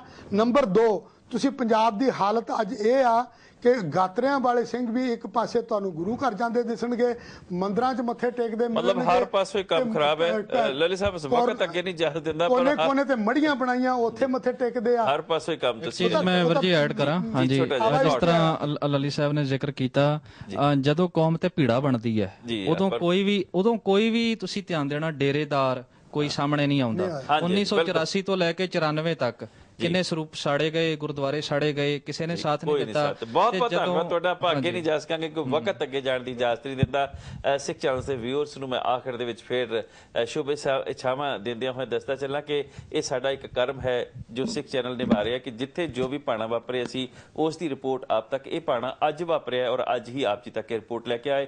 ਮੈਂ ਧੰਨਵਾਦ ਕਰਦਾ ਸਤਿਕਾਰਯੋਗ ਸੇਵਾ ਸਿੰਘ ਜੀ ਲੱਲੀ ਹੁਣਾਂ ਦਾ ਜਿਹੜੇ ਸਾਡੇ ਸਿੱਖ ਚੈਨਲ ਦੇ ਲੰਡਨ ਵਿਖੇ ਸਟੂਡੀਓ ਦੇ ਵਿੱਚ ਆਏ, ਔਰ ਧੰਨਵਾਦ ਕਰਦਾ ਗਿਆਨੀ ਪਰਮਜੀਤ ਸਿੰਘ ਜੀ ਕੇਸਰੀ ਸਾਹਿਬ ਜੀ ਦਾ ਨੌਜਵਾਨ ਪ੍ਰਚਾਰਕ ਨੇ। ਸਤਿਗੁਰੂ ਇਹਨਾਂ ਨੂੰ ਉਮਰ ਦਰਾਜ਼ ਕਰੇ, ਇਸ ਤਰ੍ਹਾਂ ਹੀ ਮੇਰੀ ਕੌਮ ਦਾ ਪ੍ਰਚਾਰ ਕਰਦੇ ਜਾਣ। ਸਤਿਗੁਰੂ ਚੜ੍ਹਦੀਆਂ ਕਲਾ ਵਿੱਚ ਰੱਖੇ ਆਪ ਸਭ ਨੂੰ। ਕੱਲ 7 ਤੋਂ 8 ਮੈਂ ਆਪਣਾ ਕੱਲ ਦਾ ਖਾਸ ਪ੍ਰੋਗਰਾਮ ਲੈ ਕੇ ਆਪ ਜੀ ਤੱਕ ਸ਼ਾਮਲ ਹੋਵਾਂਗਾ। ਕੱਲ ਵੀ ਆਪ ਆਪਣੇ ਦਾਸ ਦਾ ਸਾਥ ਦੇਣਾ ਨਾ ਭੁੱਲਣਾ। ਕੱਲ सोमवार वाले दिन और परसों न्यू वे फॉरवर्ड प्रोग्राम भी आप देखना ना भुलना। इन्नियां की गुजारिशां करदे होए अज दा प्रोग्राम पेश करदे होइयां भुलां दी खेमा सिख चैनल दा धन्नवाद लली साहब वालों और लली साहब दा भी सिख चैनल वालों मेरे वालों और सारे व्यूअर्स वालों धन्नवाद ज्ञानी परमजीत सिंह जी केसरी होना दा भी और खास ते विशेष धन्नवाद आप जी दा भी। शुभ रात, शबा खैर, गुड नाइट और देखते रहना जी सिख चैनल। वाहिगुरू जी का खालसा, वाहिगुरू जी की फतेह।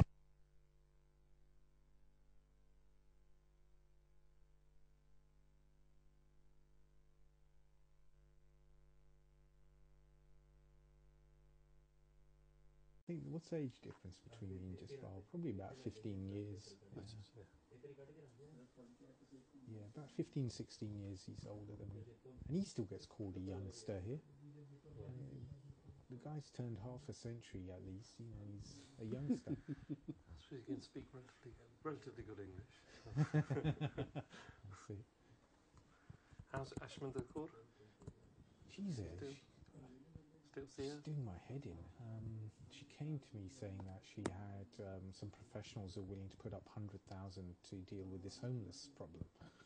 And we said, all right, then we can, you know, do something to engage the High Commission and put pressure on from India so that they start processing and dealing with these people who need to get their paperwork sorted out.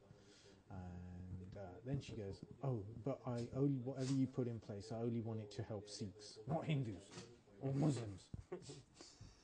Definitely not Hindus. And not involved in the Indian Commission.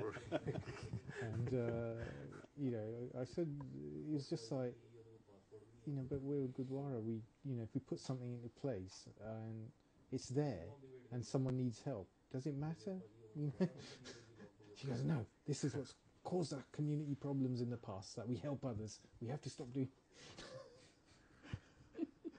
Amazing made a comment about Majinda Bhargava. I said, you know, he was describing her, you know. That day when that happened, Majinda Pal walked by, the two wouldn't even look eye to eye, let alone a fateh. Oh my God. She's a lawyer. I used to work with these two in the days of fateh. And my God, I was just dealing with squabbling women. It was a nightmare.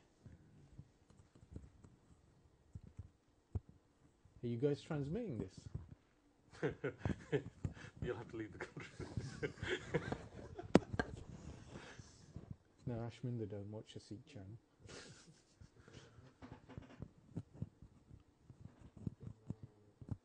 Is Majinda Pal still here? Ki chali gayi hai? She's here. She was doing something big last week, filming away in the next door room, making some sort of programming. See, my belief is to work with everyone and try to avoid duplication and, you know, to get things done. Duplication. 8. Everybody ready? Yeah. 7, 6, 5, 4, 3, 2, 1. Live. Vaheguru Ji Ka Khalsa, Vaheguru Ji Ki Fateh. Welcome first of all to the Sikh channel and to Central Gurdwara Khalsa Jatha London, based here in Holland Park. Some people like to say Shepherd's Bush Gurdwara, isn't it? But, you know, we're paid for a Holland Park postcode. So, Holland Park Gurdwara. So, anyhow, today I have with me from the Sikh Council, Dabinderjeet Singh, OBE, and Parminder Singh. And we're going to be talking about the work of the Sikh Council, and they have some exciting news to announce to the Sikh community, especially to the younger generation. So, Dabinderjeet Singh, why don't you introduce yourself to the Sangat? Vaheguru Ji Ka Khalsa, Vaheguru Ji Ki Fateh. As you said, Sikh Council UK has now been around since December 2010, and one of the ideas we had was that how do we try and raise the profile of Sikhs in the eyes of non-Sikhs, and particularly in the eyes of the UK government, parliamentarians.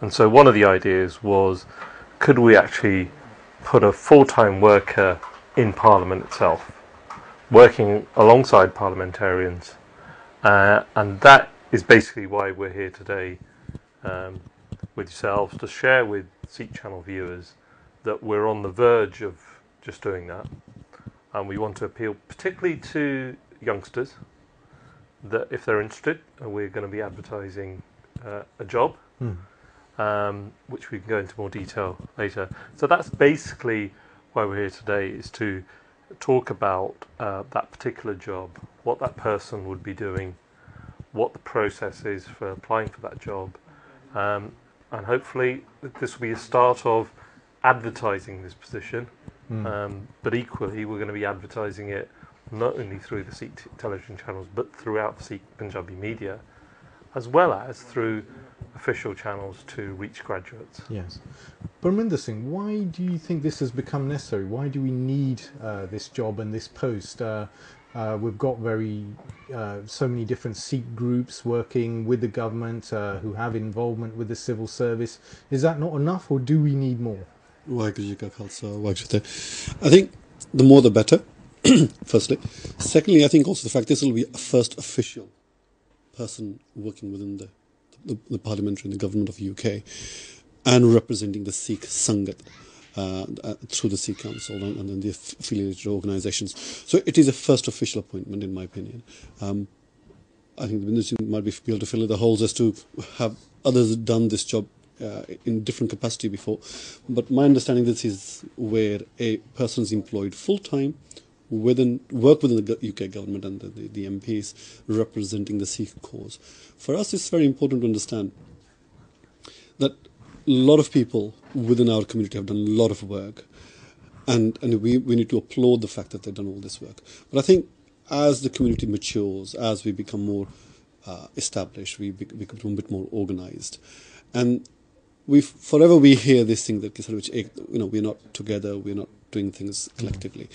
This is the first part of this. This is where different organisations come together, funding something fully, and then saying, right, that one person represents the Sikh community within a government officials, and something that we will, develop over a period of time, and then hopefully this will become a full-time, permanent feature, and we should develop from. Dabinderjeet Singh, what would be the long-term aims that we're going to look to achieve here by having this representation? Do you have maybe a set of short-term aims and long-term aims that we would look to achieve for the Sikh community? Or is there any sort of consultation going on at present that maybe we could straight away jump on board with this? Yeah. I think in terms of, one of the things we haven't yet mentioned is that in Parliament there are a number of all-party parliamentary groups. And about 5 years ago, even longer, the all-party parliamentary group for Sikhs was set up. So this is just a group that only members of Parliament and members of the Lords can join. So it's not for us to join, and there are many all-party groups that have an interest in particular issues. Now, this person would actually be supporting that group. So the short term is to make that group stronger. And the important thing is, those are MPs that largely have Sikh constituents, and in a sense they're working on our behalf. But MPs, as you know, get lots of correspondence, lots of constituency matters, and what we want to do is, by putting this person in the short term, is to strengthen that group of politicians who are supposedly pushing on Sikh issues. Secondly, it does give the Sangat a voice through that individual, because that individual will be employed by the Sikh Council UK.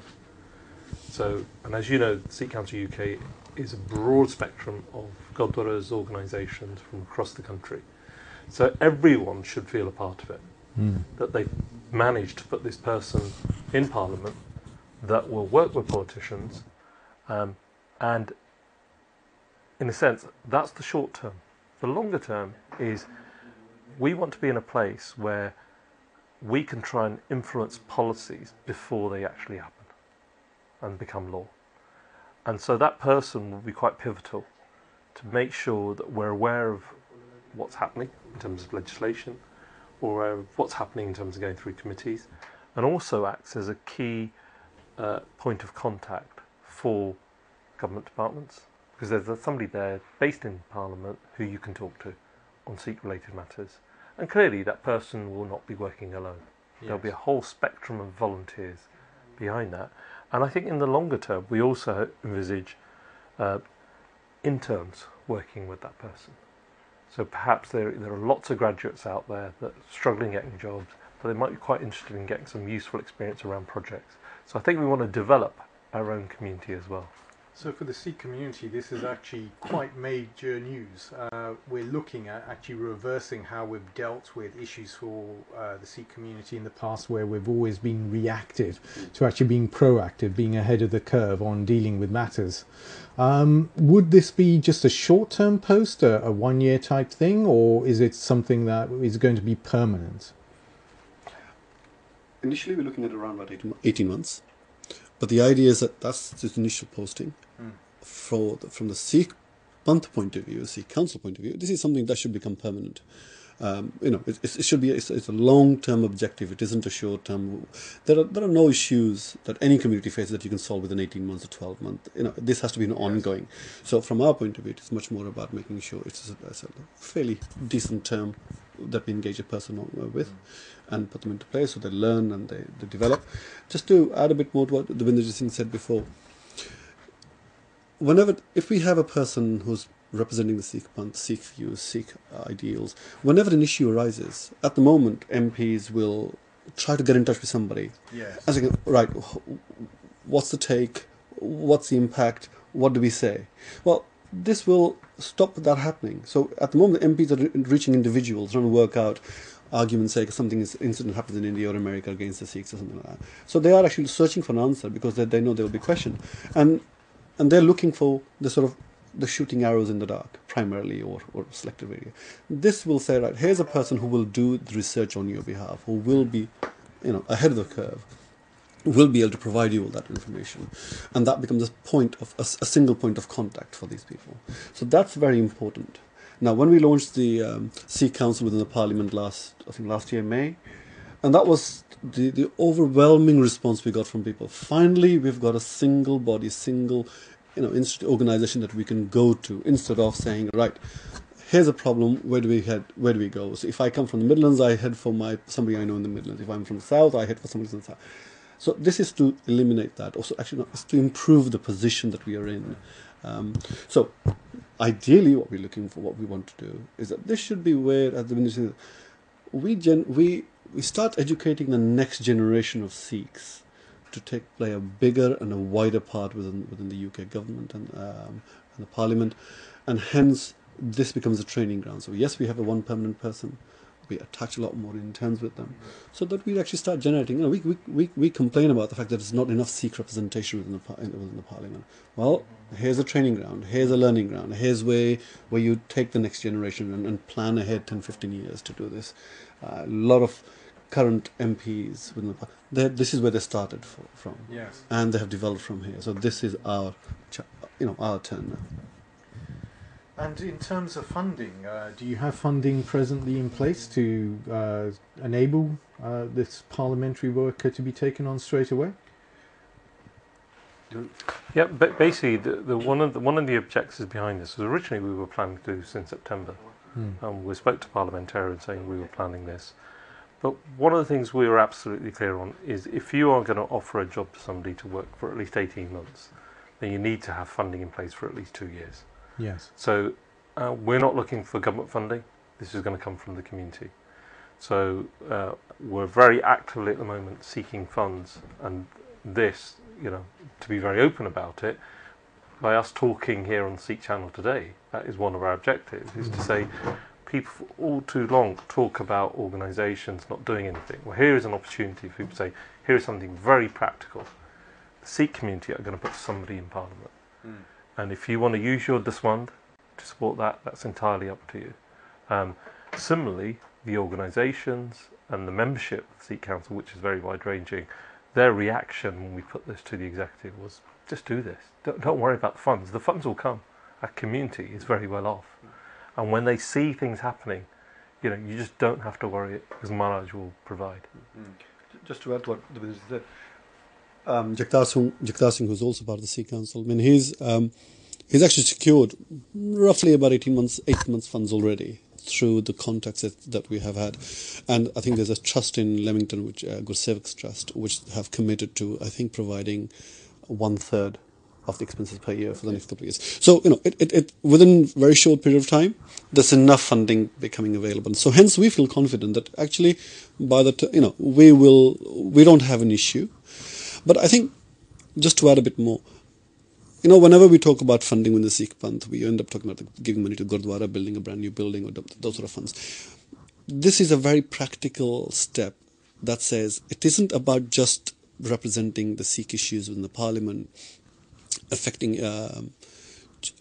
tackling the issues with regards to the identity, but it's also investing within our own community and in our future. So it is an investment. That's how we should look at this. It isn't about just saying, right, okay, this is just Sikh Council trying to blow a bit of trumpet within the parliament. It is about to say, hold on, we're investing in our children. We're investing for our community for the future, and we are investing in how the Sikhs are seen within the UK long term. So for us, it should be something that we should collectively work towards. The Sikh community has achieved a lot in the UK. We've managed to be very successful in getting laws out there that can help the community. I don't feel personally that we've always taken full advantage of those laws. And in some ways, I've also felt in the last 10 years, since 9/11, there have been some backward steps.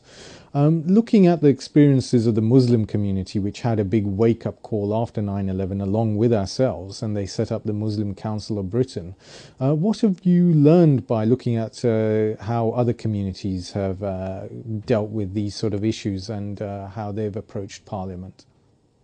I think when the Sikh Council UK was being developed, I think we did look at other organisations such as the Muslim Council of Britain, the Hindu Forum, and a number of other faith-based organisations.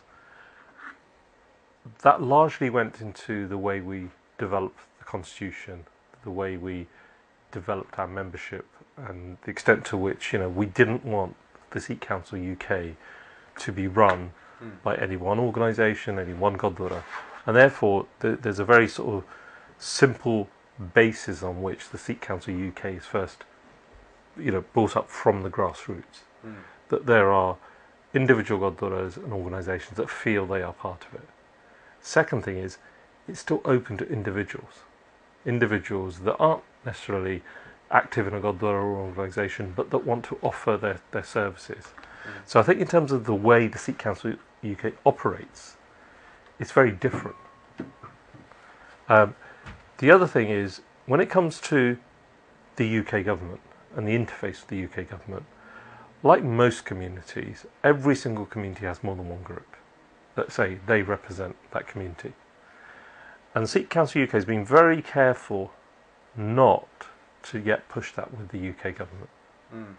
It's almost said, look, if the community supports us, that's more important. Let's establish ourselves within the community. So when we do actually say these things, we are here to represent the community, it actually carries some weight, and there's truth behind it. Yes. And one of the things I've noticed actually in dealing with different levels of government across the globe, one of the standard methods they use to fob a community off is to play them off against each varying different groups within that community. And it's standard policy. You get A fighting with B, they're not going to trouble you about issue C.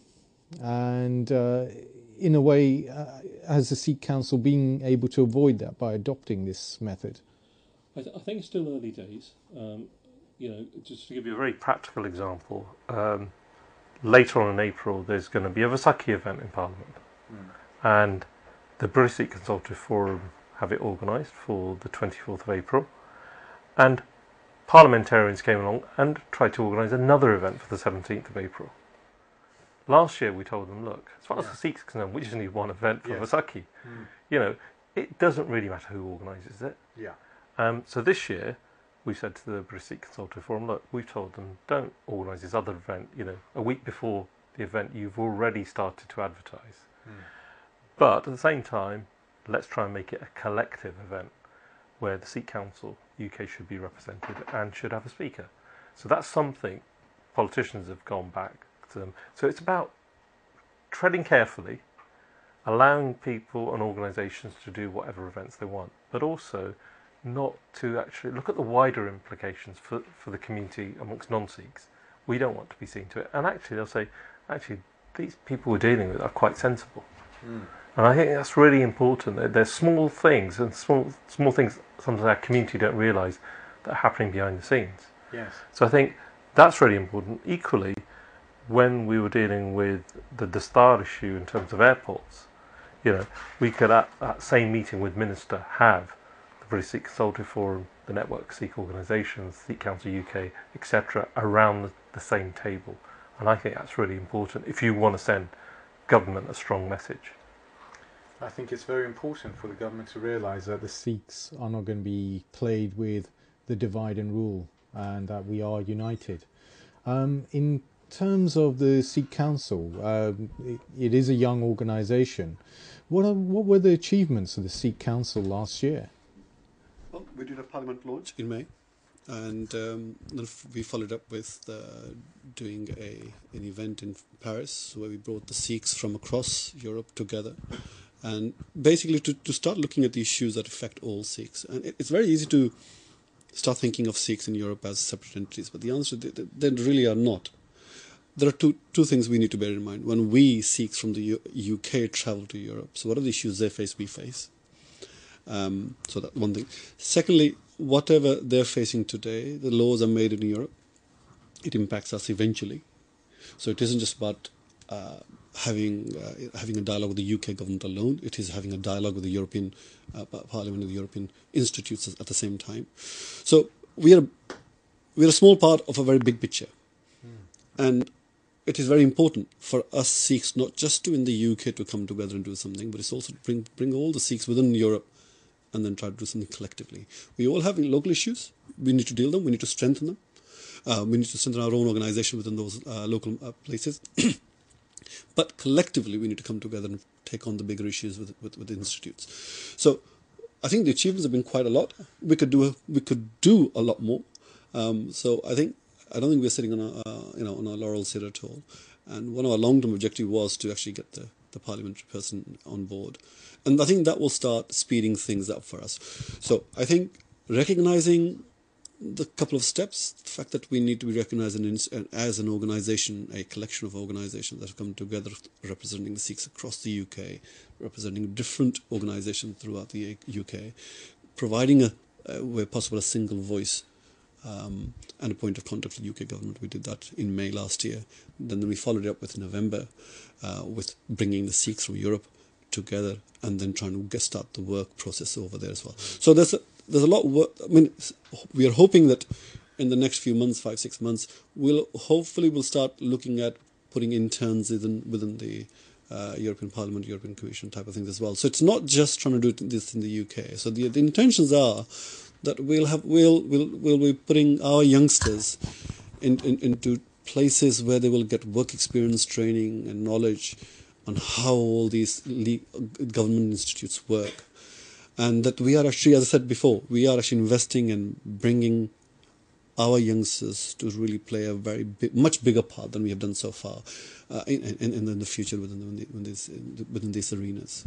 If I could just add to what Parminder Singh just said, I think it's something we touched upon earlier. It's very important to think long term and not just go for quick wins.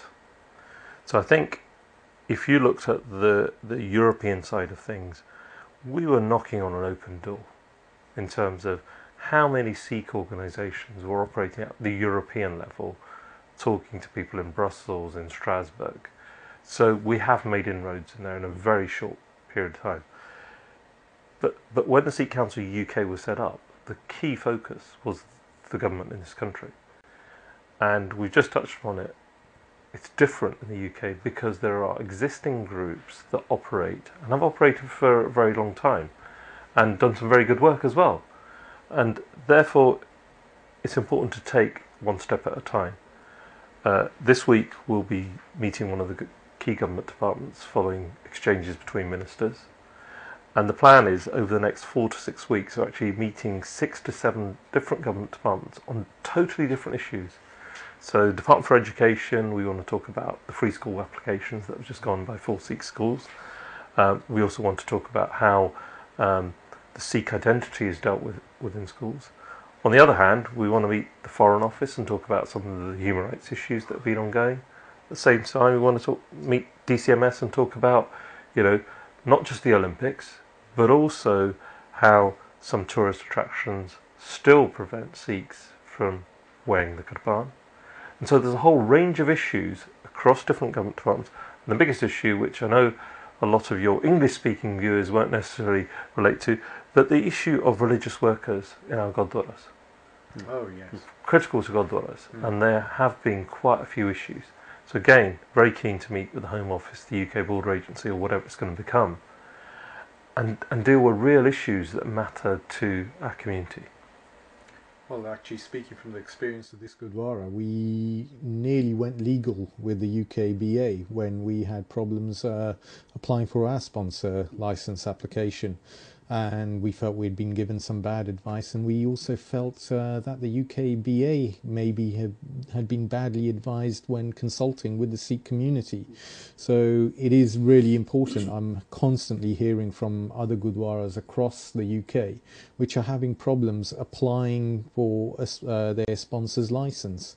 And part of the problem is that our committees haven't matured into getting the right levels of professionalism on board to deal with this level of bureaucracy, in having to deal with having to create and have professional HR systems in a Gurdwara. You wouldn't realise it, but you need to have proper HR systems now in a Gurdwara, just for even if you're employing 2 Granthis.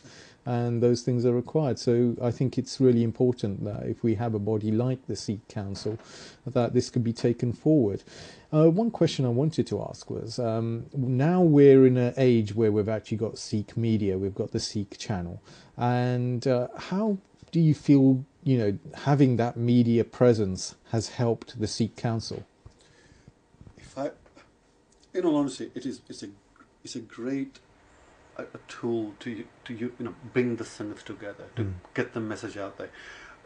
I think I made a particular speech a couple of months ago, and I said, if you go back to the 1978 Mata, Anandpur Sahib Mata, and if you look at what the Sikhs are demanding at that time, it was a free media, Sikh media, and it's hard to understand how many people have fought for that right. And today we are so fortunate that we have that media available here to us. Yes. And sometimes we end up talking the negatives of the media. But in all honesty, we really need to recognize what Sikh Channel and others have actually achieved for us.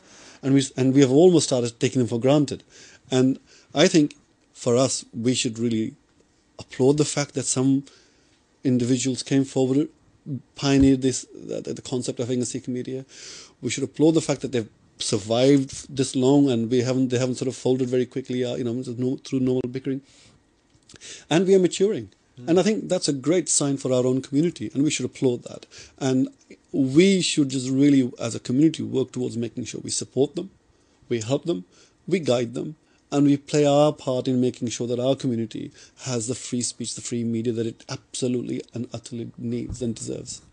So, could I put a slightly different spin on it in terms of the dynamic? Because the dynamic with the media, particularly television channels, has changed. Because firstly, no longer are our Gurdwaras the main way to reach the Sangat. It's become the television channels. Definitely so. And therefore, what the channels do, in terms of they take an issue, they highlight a particular case, say in Punjab, etc., all of a sudden people know about it, and they know about it instantly.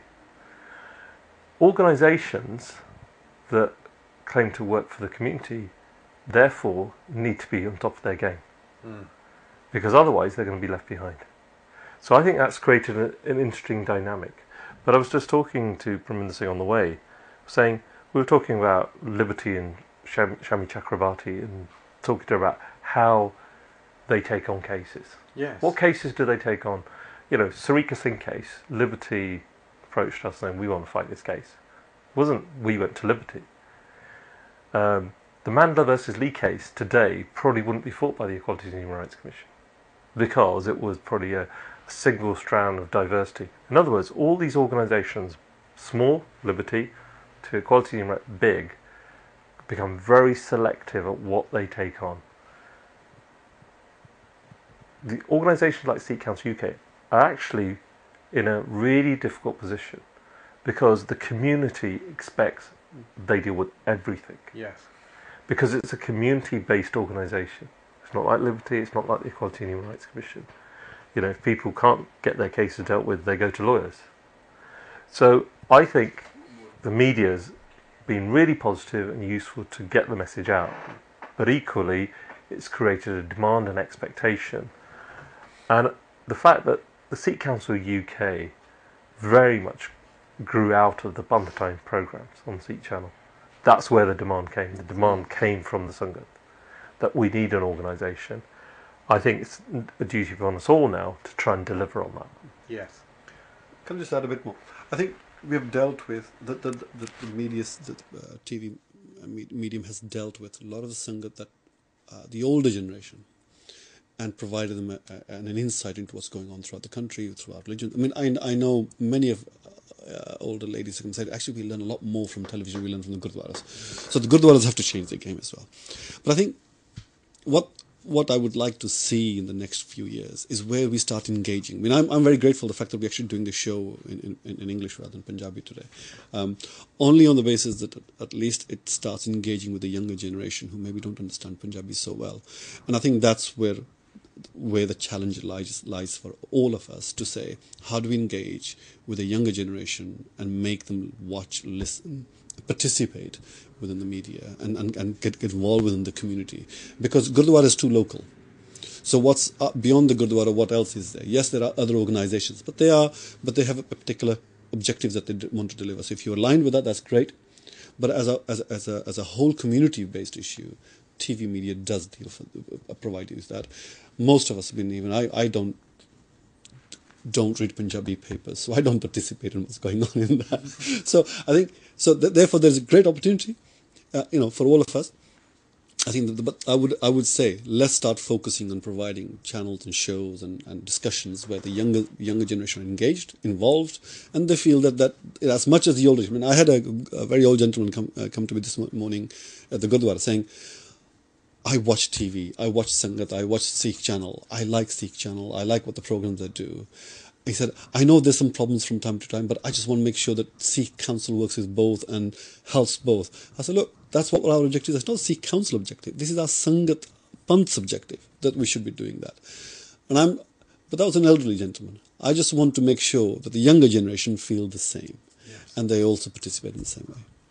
Godfrey Singh, I'm going to slightly divert from the subject because we wanted to talk about this employee in Parliament, but I think just picking up this sort of media-related issue is, Raman Singh's touched upon it, that actually our younger generation, our professionals, the professionals that have left home, not living with their parents, because the parents will turn on the channels and they'll watch it, and even the young kids will watch it as well.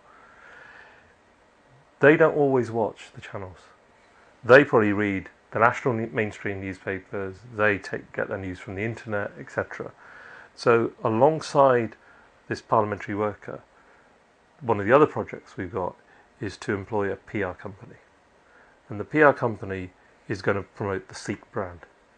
And what we mean by that is everything we do, whether it be the concept of Guru Ka Langar, whether it be a Gurpurb, that here will be a company that will work with the Sikh community, will work with organisations like the Sikh Council, or I said Holland Park Gurdwara, and actually any of the member organisations can work with that PR company because they will understand things. Because what we want to do is we want to promote that Sikh ethos amongst the mainstream. And we will pick upon these youngsters and individuals that are born into Sikh families, might even be Sikh in appearance, but don't necessarily engage with our own media. Yes. But all of a sudden they read something in a mainstream paper and they think, wow, I didn't realise this went on, or I've learnt something. we're trying to be far more creative in terms of saying, what are we trying to achieve? We want to establish, what we stand for as a community amongst the wider population in the UK. And I think that's where even the channels have a role. Educate our own, but also you get non-Sikhs that watch the Sikh channel, particularly, Punjabi speakers. Yes, definitely. So, I mean, going back to the actual role of the parliamentary worker, what qualities are you looking for the person that will be recruited? There's a whole host of things in the job description in terms of what we're looking for in that individual. I think firstly, it's very fair to say we are looking at a graduate who's studied a relevant degree, law, politics, those sorts of things. This is specified in the job description. But that's academic qualification. The other thing is the sort of personal qualities we're looking for in that individual is they have to think on their own feet. They have to be not waiting for someone to tell them what to do. They're going to have to do things themselves. Now, we know, looking at what other parliamentary groups do and what researchers do for MPs, there'll be a huge demand for this job. But we've got a slight Sikh angle to it, in the sense of whoever applies for this job will clearly be at an advantage if they understand Sikh issues. Not just Sikh issues in the UK, but globally. So that is one of the things in the selection process that we'll be looking for. It's open to all to apply, but clearly if someone understands the issues, and wouldn't it be great if we had somebody with a Sikh identity in Parliament as well, working there. So these are all the factors that we're looking at, but there's a whole host of personal qualities we're looking at within that individual to be able to engage with politicians, negotiate, but also be very familiar with what happens in Parliament and in government, because we are very keen that the 160 odd consultations that government do every year, we're not going to get involved in every single one, but actually we should try and get involved in most and give a Sikh perspective, and let's broaden out, not from the issues that just matter to us, but actually give back something to the UK community as a whole. Yes, I think it's quite important if we are able to get involved in government, not just something that we think, okay, this will affect Sikhs, therefore we're interested in that, but I think everything on a wider base. The message of Guru Nanak is what we all believe to be a very important one, and one that we need to be transmitting, and one that has a place in public policy. Absolutely. And I think it would help if the person is passionate about Sikhism. It would help if the fact they actually care about what happens and how Sikhs are promoted and talked about, and the ethos of Sikhism is talked about and how it impacts. So you're really looking for a person who's really passionate about their beliefs and how to take it out to the wider world. It isn't about point scoring at a Dastar level or a Khada level. It's much wider than that, much bigger than that. So those are the qualities. The intention for this from the Sikh Council, the reason for why we are on TV today and talking about these sort of things is, one, it's not something that we want to just sort of keep it quiet, find the right person and offer the job. It is to make our own community engage with us. This information will go out into print into printed matter as well, so in the newspapers as well. We will also put it on our website. It will go to the gurdwaras, all our members gurdwaras that we have. It will be circulated throughout that. So the idea is to reach a wider audience, so that we get a wider selection of people who apply. Yeah. And and we get a good quality person coming forward, and then hopefully we build on this. So it's not just the first, but one of many that we engage with. So there is a whole a process that's is associated with this particular job role. Now, thing to bear in mind, the deadlines are the timelines that we're working towards are fairly critical.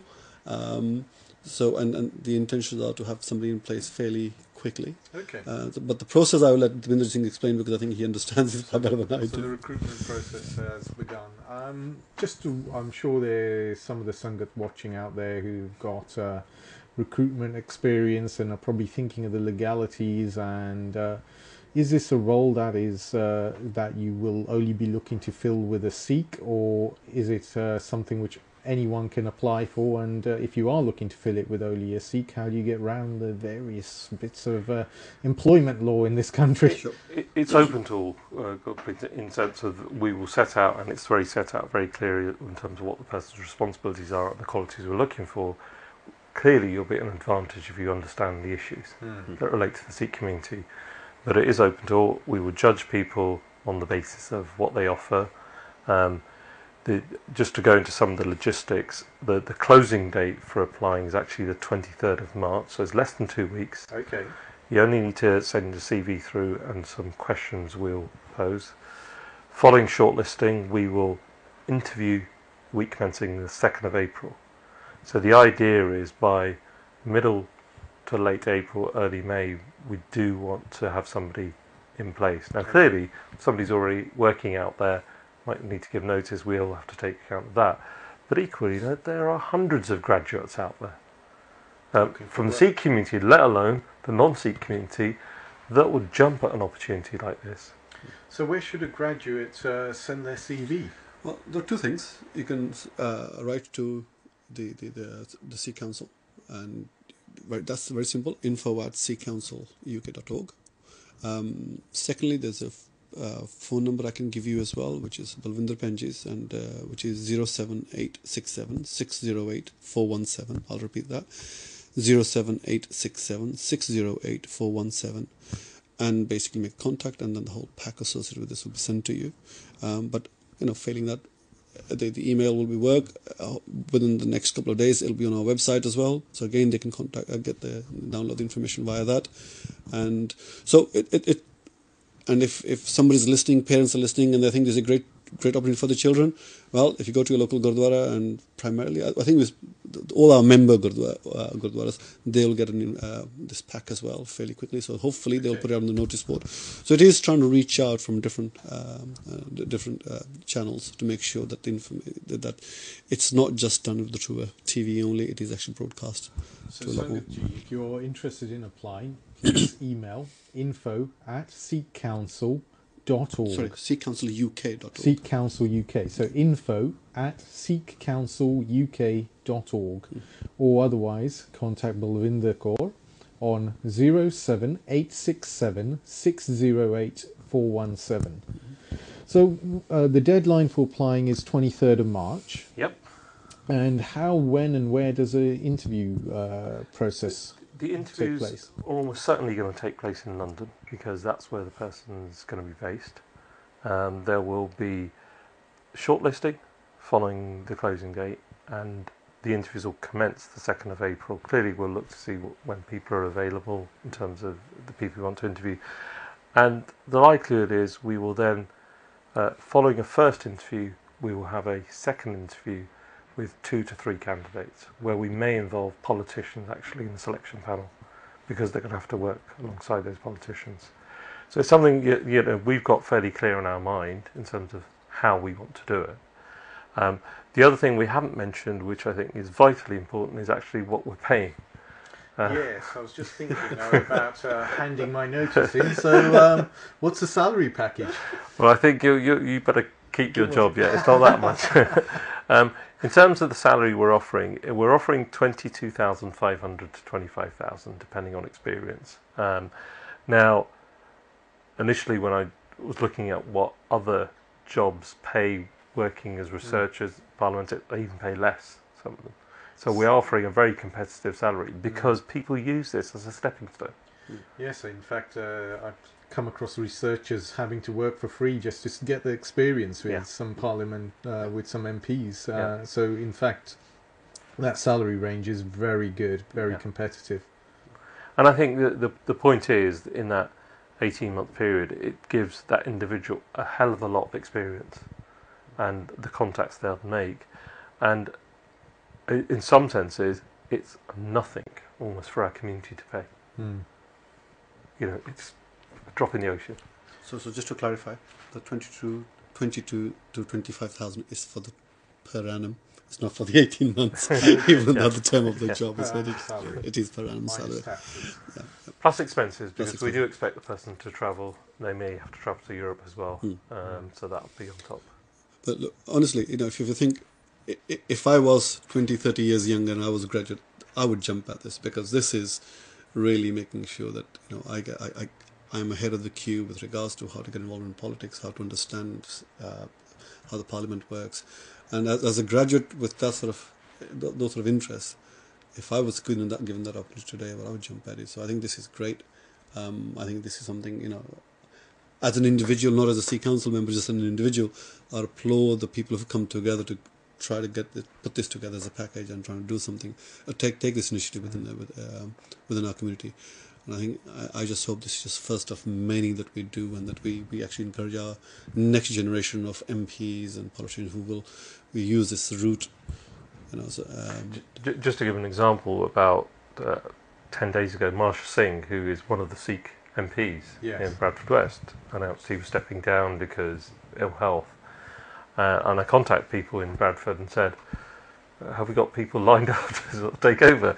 And clearly he's from a largely Muslim community in terms of, and this thing, there's apathy amongst the Sikh community almost throughout the UK of wanting to get involved in politics. So I think this will be the start of a much longer term process. Once people get that taste, I'm sure lots of Sikhs will want to engage with politics at the national level. I think it's important for the Sikh community to actually get involved. Even at local levels, we're very quick to get involved with our gurdwaras, but we need to be getting involved in local councils.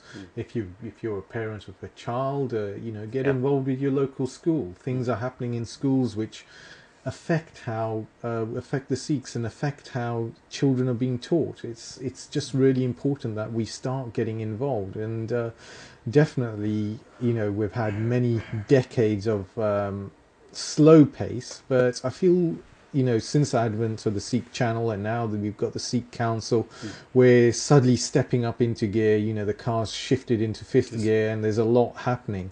What are the big things you got on for 2012, aside from the parliamentary worker? I think already mentioned the PR company. I think that's very important.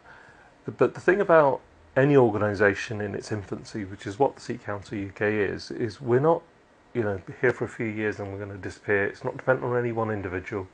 We're trying to build structures, and if you have a person working in Parliament, that's not the end of it. What we want to do is we want to have that full-time office with staff outside of Parliament. Eventually, why don't we have that on a regional basis?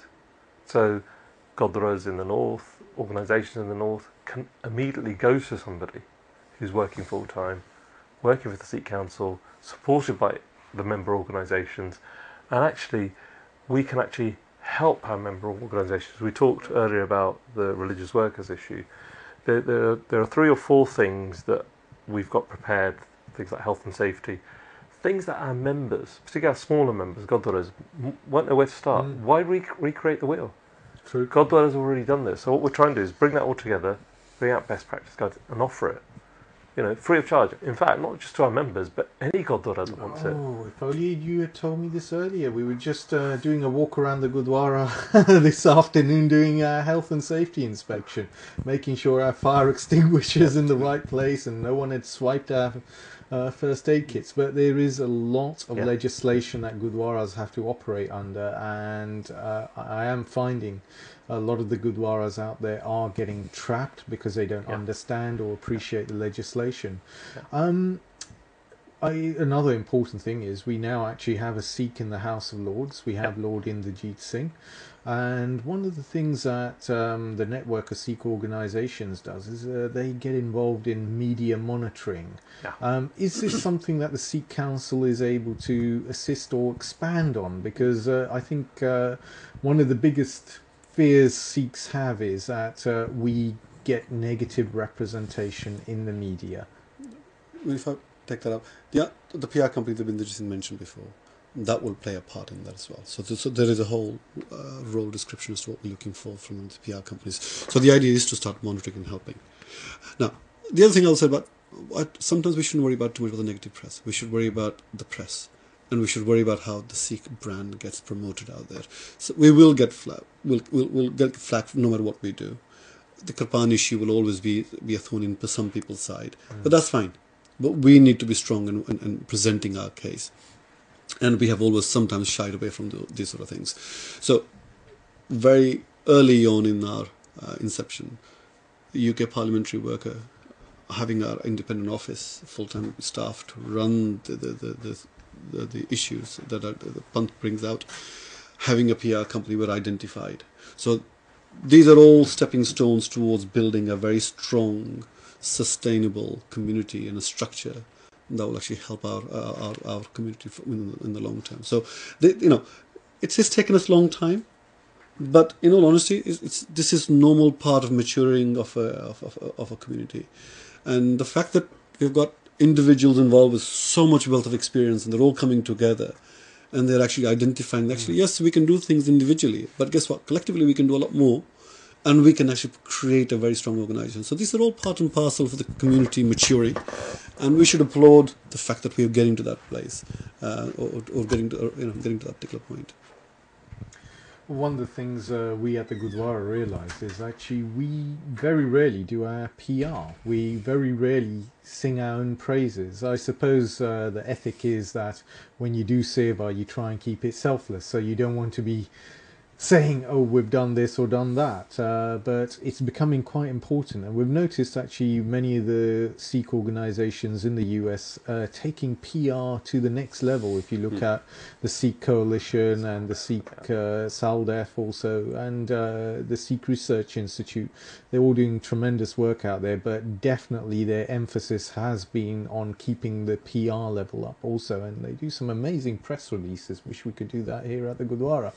And has the Sikh Council been looking at other Sikh organisations across the globe to see how things are done and how we can learn from them, and maybe what we could show them from our experiences? It's one of those areas that we're looking at the moment. In fact, we just received an invite this morning to go to New York. That was United Sikhs organising their event on the 24th of April at the United Nations. But the plan is either later this month or next month. In fact, we might not combine it the next month. The idea is to go and see United Sikhs, SALDEF, Sikh Coalition, touch base with the American-based organisations, because they are quite well developed. The big difference, I think, between the US and the UK is they're full-time workers. It's a different mentality in the US compared to the UK. All our full-time workers are in Gurdwaras, basically. Yes. So I think that's the thing we're trying to break in the UK, saying the Sikh Council UK will have full-time workers because the community will see the benefits. I think Canada is somewhere in between. They haven't quite yet moved to the American level. So the idea is we're actually meeting with the Canadians as well in New York. So that's the way the plan is, that we're going to touch base with organisations, particularly in Canada and America, where there are large numbers of Sikhs, because I think there are things we can learn from them. And this is part of the way we structured our subcommittees. We have a subcommittee on Europe and international. There's been a lot of focus on Europe. Let's focus on the rest of the world. And that's things we're very conscious of. We've always had links with these bodies. Yeah. But it's actually then trying to take that a stage forward. Well, you don't have to go too far to see United Sikhs, because we've given them an office here at the Central Gurdwara, London. So we do like to surround ourselves with good lawyers, because we do run into problems, and United Sikhs and the other lawyers who've helped this Gurdwara survive, and it's been really helpful to us. Just to go on to one thing about the international work, I've noticed one of the things that a lot of young viewers who watch a Sikh channel are picking up on is the various sort of attacks on Sikhism they feel are taking place in India, and this problem we're getting now is the Beadbi of Guru Granth Sahib going on there, and the place where we would have thought we should be secure is a place where we seem to be facing the most problems. How can the Sikh Council help in that area? I think there are a couple of things here. One, within the Sikh Council, we have an Indian subcommittee, Indian subcontinent subcommittee, which will start looking at these things. But we also need to understand that, obviously, all we can do is create pressure from here. We can work with the organisation within India and trying to do something. It's not something that we can actively go and change. But I think do you remember a few months ago, 6-7 months ago, probably longer than that, when there was an incident about Mohalli when the Sikh star was... Yes. And we had the Sikh Council had arranged a meeting in Derby. A lot of people came around and discussed the issue. And they were saying, well, what do we do? And the response from the people who've got a lot of experience in India was to say, not a lot. They'll buy them out. Yes. But it's just something that we need to start bringing to forefront. Yes. And then creating a momentum that starts dealing. Okay, I'd like to thank Dabinderjeet Singh and Parminder Singh of the Sikh Council. It was great having you with us, and the message I'd like to leave Sangat Ji with is that we need to keep pressure on our governments, and work of the Sikh Council and the Sikh media is imperative in this. The wheel that squeals gets the oil. So, Waheguru Ji Ka Khalsa, Waheguru Ji Ki Fateh.